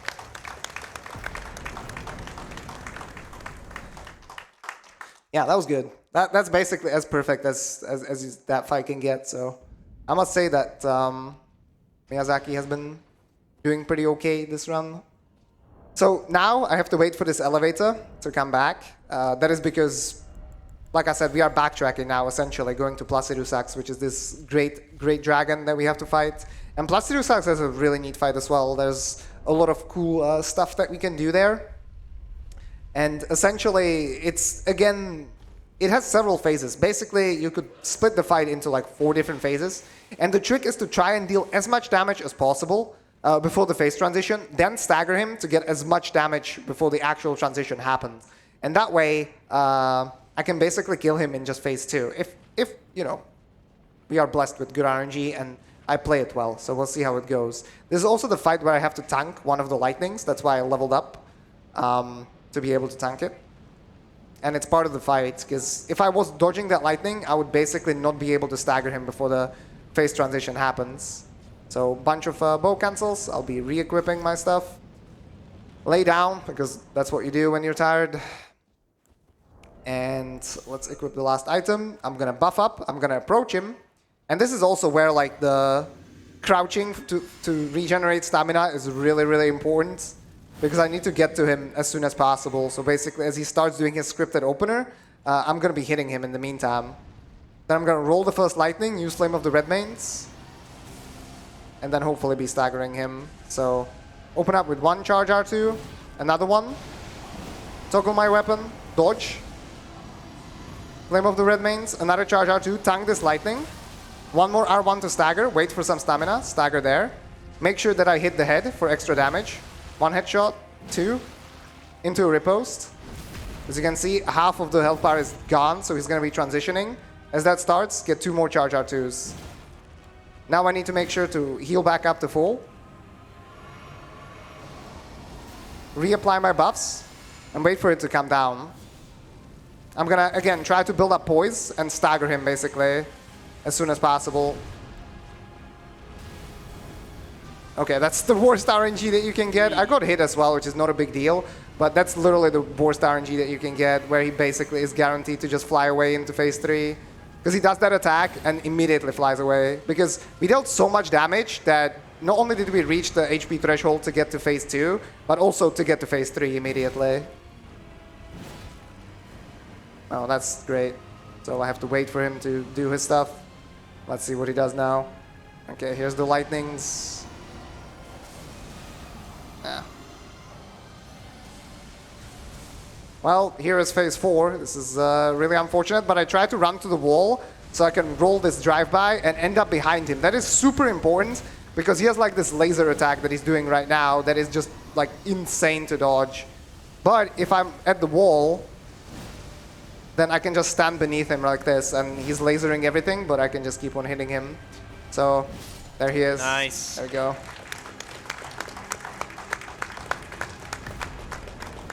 So we didn't get to see any of the phases being skipped. We got all the way to this last one. But based on the RNG that we got, we basically got the best outcome that we could. Like I said, very important, the positioning there at the wall, because if he does the drive-by, ends up being far away, like you just have to wait for him to do stuff, and it's awful. The laser does so much damage as well. It's not great. So here's going to be Maliketh. Maliketh is another fight where the boss is very squishy and doesn't have a high poise bar. It's actually only 2 Flame of the Redmanes to stagger. So I'm going to start the fight by buffing up. I make sure to only use Golden Vow and Flame Grant me Strength. I want to keep the physic for the next boss fight. Replenish my FP. Hopefully I get a running opener. That's good. Flame of the Redmanes as he's approaching me. Roll the opener. Go away to strafe. Second Flame of the Redmanes for the stagger. That was kind of close. Charge R2 into a riposte. And another charge R2 is going to actually trigger phase 2 now. Now the neat thing about this is that the poise that I dealt at the end of phase 1 transitions also to phase 2, right? So I wait for him to do the jump, strafe it, 1 charge R2, and the second one is going to stagger now. R1 as he staggers, go in front of him, riposte. And 1 more charge R2 as he's recovering, and there he is. Nice.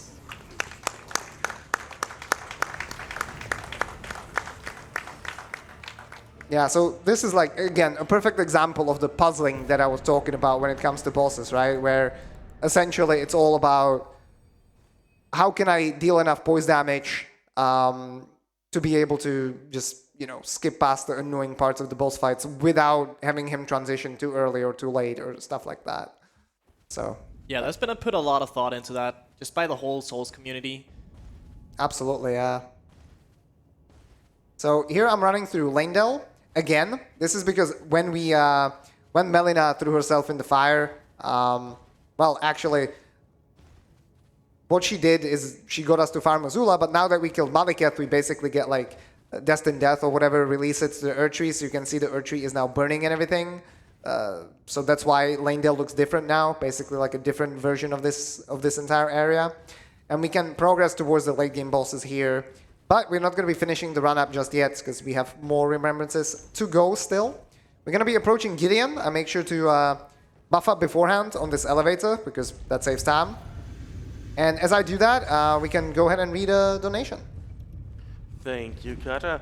We have another $200 donation. Let's go. From Jan Mamrik, saying much love for Catalyst and everyone else at my favorite marathon.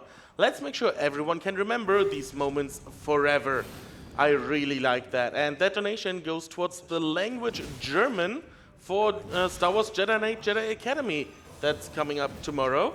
And with that, German is in the lead for that bid war at $261.90. English behind with $245, and French a little bit behind at 15. Spanish even more behind at 7. So if you want to change that, now's your time to donate. But let's watch those boss fights because they are looking great. Oh.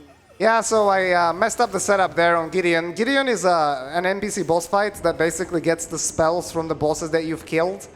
There's a setup for him at the start that should make it pretty trivial, but I messed up a little bit. I did 2 charge R2s instead of 1 at the start. So one small mistake and you can see that the entire fight can turn into an absolute fiasco. Unfortunately, I was not able to set up like a loop on him afterwards, but we'll see. Hopefully the second attempt will be better.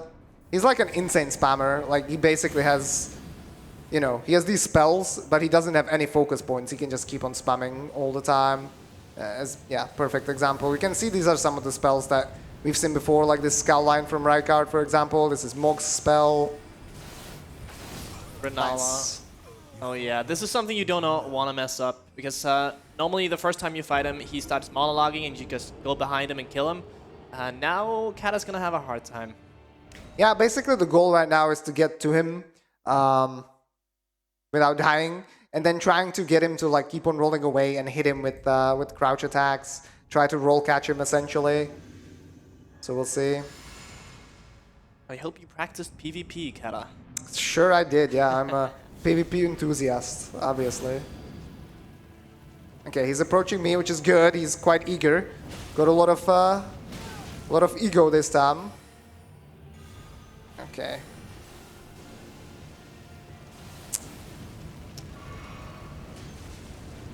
Yeah, runes.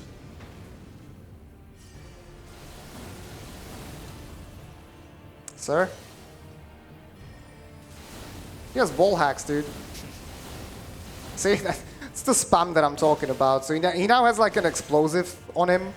So I need to make sure that when I trigger that, I get away. Amazing. And he heals up. Great.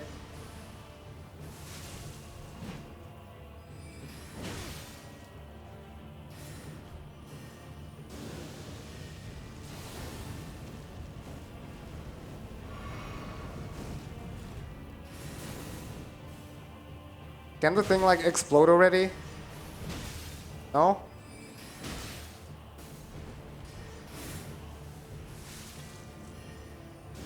The good thing is that he only has 1 FP flask, so he cannot HP flask, so he cannot heal again. Oh, it ran out. Okay, should be a bit safer now.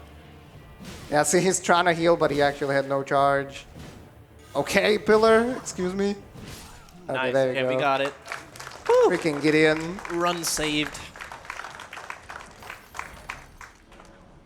So the good thing is that when you die to him, there's the stake of Marika right in front of the arena, so I didn't have to run back. But yeah, this fight can be like absolutely insane if you do not have the damage at the start to be able to do the setup. Fortunately, messed it up, but yeah, it's not a big deal. We got him in the end, and you got to see the pain again of NPC fights in these games. They're always the worst. Yeah, man. Why can't Fia's champion just monologue at the start? That would be nice. Yeah, that would be very neat. Miyazaki, please get on that.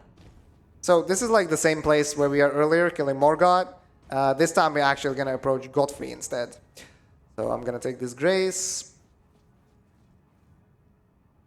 Yeah, for some reason there's no stake outside this arena, even though there is from the other one. But yeah, it's not a long run back, so we'll be fine. I also took this. I took this Grace earlier, but because this is a different version of the same area, the Grace is also different, so I had to light it again and then rest. Here, I'm only going to use the Physic because I actually do not want to have too much damage, because I need to make sure that there's enough poise build up as I transition to phase 2 to stagger him with 1 attack. If I buff my damage more, I won't be able to build the poise up. Okay, jump over that. No follow-up. Strafe this attack. We saw these earlier. Jump over that as well. It's going to be doing AoE.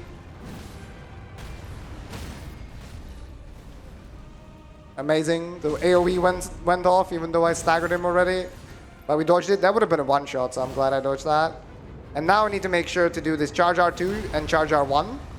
Sorry, and R1, and another charge R2. So that the build of the poise transitions to this phase and I can just stagger him immediately as he approaches me. Get the 2 charge R2s into riposte. Now he's gonna start buffing because I dealt enough damage. And 2 more charge R2s for the kill. There you go.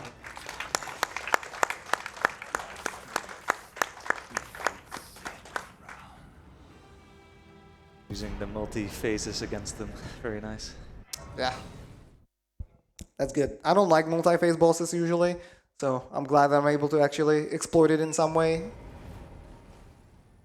So that was Godfrey, and now we basically have 2 more Remembrances left. That's the Elden Beast Remembrance, which is the last boss of the run, and then of course the fabled Malenia. That's everyone's favorite, probably the hardest fight in the entire FromSoft saga, modern FromSoft saga. I haven't played the old games, I don't know what boss fights there are in Kingsfield 1 through 4, but I don't think anything is as hard as Malenia is, so we'll see how it goes. But before her, we also have to deal with Loretta, and we also have to deal with a skip for this area. So this is kind of similar to the seal that we skipped in Celia, if you remember, when we were... Nice sniper. When we are approaching Radahn, you're supposed to light a bunch of fires here in order to undo the seal and be able to use the teleporter to enter the Halleck tree. But there's a pretty difficult but neat jump that we can try.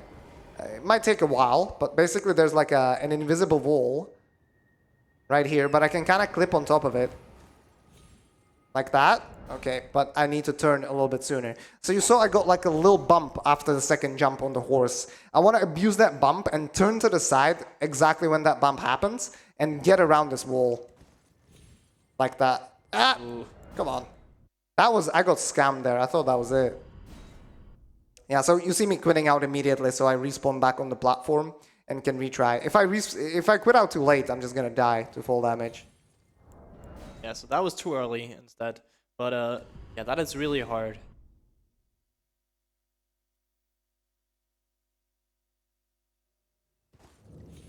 There you go. There it is. Okay, neat. So now we can just enter the teleporter and go to the Halleck tree. This is like super late game area. This is the area with the highest scaling out of anything. So tons of things here will like two-shot me essentially. We have more of the ants that we were talking about earlier, except yeah, these ones have even more damage and more health and stuff. I'm gonna try to like not deal with any of them, but we'll see. There's gonna be a bunch of quit outs that I do. Otherwise, it would be an absolute pain trying to run through here fast. So I make sure to drop in a specific way to not take full damage from the drop. I quit out as I land. We landed on the ant, but that's fine. Goomba stomped him. We don't get any coins in this game, sadly. But yeah. We basically just have to run through this and just get to Melina. Are there any specific skips we do here or no? There's basically bow cancels and just kind of like general pathing that you do. Yeah, okay. To get through it fast. There's gonna be a lot of enemies around, so you want to take specific. You want to take a specific path through the area to minimize resistance, essentially. Okay, I have to dodge these bubbles. They deal a lot of damage. I'm rotted. That's great. It's not a big deal because I will be taking this next grace here anyways. This is a small skip, I guess. You can slide down here, and then yeah, I have to go ahead and rest here to get rid of the rot. Now we're gonna run around this Misbegotten, and then there's gonna be a zombie out of nowhere. But if you just go slightly to the left, you're gonna dodge him completely. Or he's just gonna run out. What? Yeah, that can sometimes happen. Where for some reason, instead of actually trying to grab you, he just aggroes to the side. He was so eager to go, man. Yeah. Just wants to be on screen sooner. The more ants that we try to, you know, avoid. And now I'm gonna heal up here, and as I heal up, I'm gonna quit out one more time. That's because of the Crystallian that's gonna spawn here, which has a really annoying range attack that it was doing right there. That would probably kill me, so I wanna avoid that. You know, dying is not fast. As we saw on Gideon, it's quite the opposite. Except for when dying is fast, when you use it for skips and stuff. a bit more parkour here. You can go through the building or above it. Above it is slightly faster. I tried to do another bow cancel. I did it a bit too early, so I'm going to go to partial one. Not a big deal. I'm going to send up the elevator for safety. It's a shortcut. Just in case something happened on Loretta. I quit out to get rid of this battle mage because these guys are insane. They deal so much damage. They're super tanky. That's why they're called a battle mage. I mean, anything in this area at this point with our bigger will just one-shot. Yeah, so the next boss we're going to see is going to be the horse, but the real enemy, it's not going to be a pushover this time. Yeah, so I'm going to be, again, setting up Flame of the Redmane stuff. I buff in the corner here. Make sure to drink FP. It's going to open up with the Phalanx every time. 1 Redmanes, 2 Redmanes for the stagger. Dodge the Phalanx. Charge R2 to try and get her stuck in the corner in such a way. Okay, that's good. I can go ahead and do another charge R2 here as she jumps down. Another stagger. Recharge some stamina, and 2 more R2s should be Nice, clean fight. enough. Yeah, that was really good. We got really good RNG there. It's another one of those fights where essentially, if you get good RNG, it looks really, really easy. But she can easily also jump out of the corner, and then the fight becomes an absolute mess. So that was good. This is another fight, once again, where, you know, the fact that Flame of the Redmanes actually deals 40 poise damage is super, super useful. They nerfed it, like I said at the start of the run at 1.08 to only 10. So imagine, like, if I had to, you know, use 2 Flame of the Redmanes here to stagger Loretta, I would have to use 8 of them on current patch. So just basically completely unusable. Here, I make sure to favorite some graces again. Elden Throne, which is the one that we just took at Godfrey. And then I'm going to avoid the Scarlet Rock Knight here, and I'm going to make my way through the Halic Tree to get to the bottom of it and get to Malenia. And as I do that, this is a perfect time to read a donation, or 2. Wonderful. You guys are crazy, you know that, because we have another $200 donation. Wow. This time from Drunken Shoe, saying Speed Fan blocked today. Very cool and very cool indeed. Thank you so much for that donation. Thank you so much, you.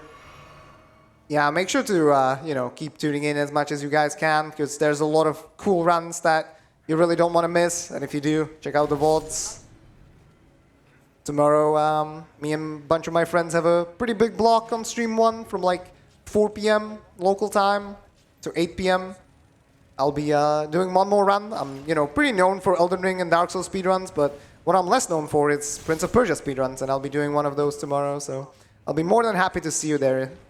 It's you could say it's different, but it also has a zipping glitch, which this game also has in the unrestricted category. Certified Catalyst Classic. Yep. So I got good RNG from these enemies. That guy can like attack me with the torch, which is sort of like an instant attack. And it's really hard to dodge, if not impossible. Gonna make my way through here, try to get some bow cancels. And this is where I'm actually gonna equip the dagger now.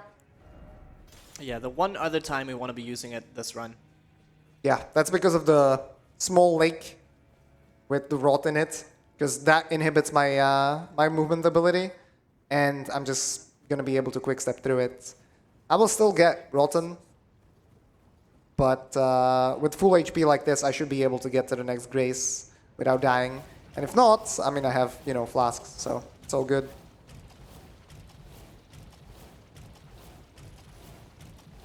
Damn, even avoided the rot, probably because I got brain rot from the Gideon fights, so game spared me, that's nice, I appreciate that. Alright, unequip the dagger, don't need it anymore. I'll take this grace. Normally this is where I would rest, because I would usually have the rot triggered and I would have to get rid of it, but let's just, let's not do that this time. However, I will be resting at the next grace, and the reason for that is I want to level up as much strength as I can. The Malenia fight is pretty long, like she has a lot of health and a lot of resistances, so the more damage I can get, the better. And then I also want to get more strength so that on the very last fight, basically on the very last hit of the last fight, I deal enough damage to have a guaranteed kill or guaranteed hit while Elden Beast is staggered, so we'll be leveling up one more time. You also saw me craft sleeping pods. That is because you can put Malenia to sleep. I mean, not really, but she can get staggered. And if she gets staggered with the sleeping pods, she takes extra damage. So we'll be trying to use that in phase 2, but we'll see how it goes, of course. It is, after all, the hardest fight in the run. We haven't talked about the 1 HP memes, but we can talk about it briefly. Like, so in From Software game, I don't know why they added it or like what the reason is, but basically, if you've seen any Twitch clips, bosses in this game survive at 1 HP a lot. So we want to avoid that by leveling strength. Doing the buff routine here. So when you enter the fight for the first time, it starts with a cutscene, and she always does the same attack. So I'm gonna strafe it, open up with 2 charge R2s with a specific position, see what she does. Okay, she hit me, that's not good, but she's doing nothing, that should stagger, okay. Now I'm gonna do a charge R2, and we dealt so much damage that she's gonna be in the waterfowl range, so I'll immediately start running away, because I know she wants to do it. There it is. The fabled waterfowl attack. Roll the follow-up, roll R1, hit her mid-air, get wrecked, that's fine. Okay, we'll heal up. And wait for her to do something, no? Okay, we can strafe that, wait for the follow-up, charge R2.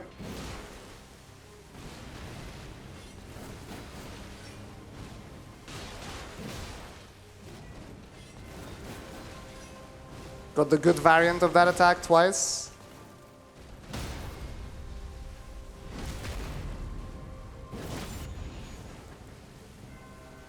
Yeah, and there you see it. Yeah, speaking of 1 HP, eh? So you saw me throw a throwing dagger there. That's again to keep up poise. I'm gonna throw 1 pot, another dagger, another pot. And now hopefully the second charge R2 is gonna stagger. Boom. Go into a riposte. Into another charge R2. And if I'm lucky, she's gonna do another AoE. Or not. Okay, yeah, there's the AoE, that's good. I can run around her to confuse her. Reapply my buff. Heal back up. Run in such a way to tank the rot, but be able to do 2 charge R2s to her.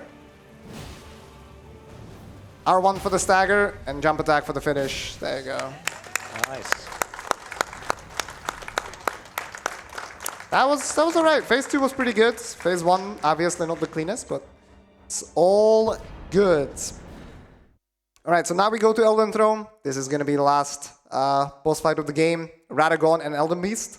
Radagon can be very random, so we'll see what we get. Again, there's a very specific plan that I have for staggering him before the transition to his second phase, essentially.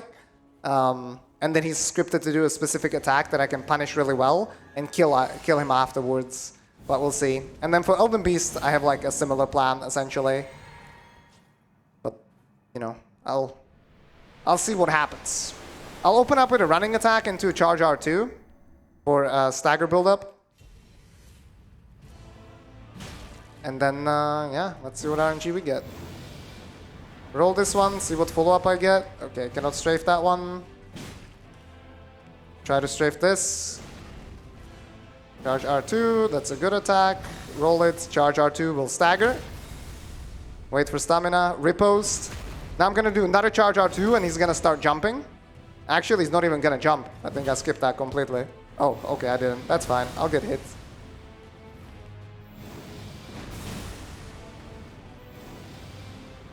I wasn't quite sure what he was gonna do because I dealt so much damage. Now he's gonna teleport away.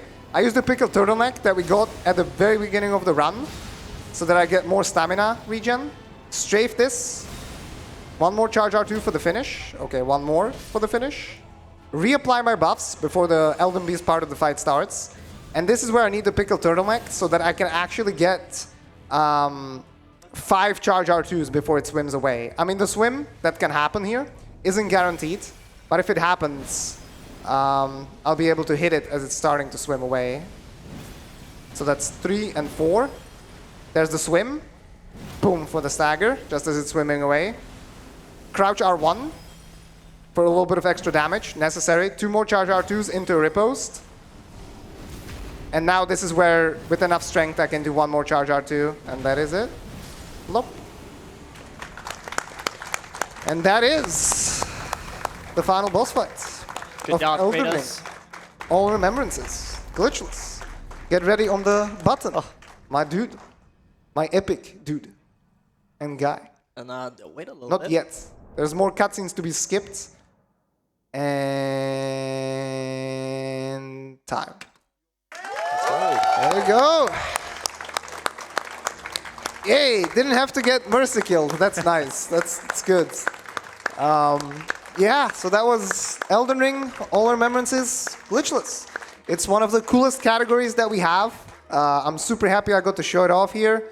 Thank you so much, everybody, for the generous donations throughout the run. I think you guys enjoyed the run, given the generosity that you've shown us. Of course, thank you, ESA, for giving me a chance to be here again and to contribute to a great cause. Thank you to my wonderful commentators, who I'll be happy to have on my couch any day, anytime.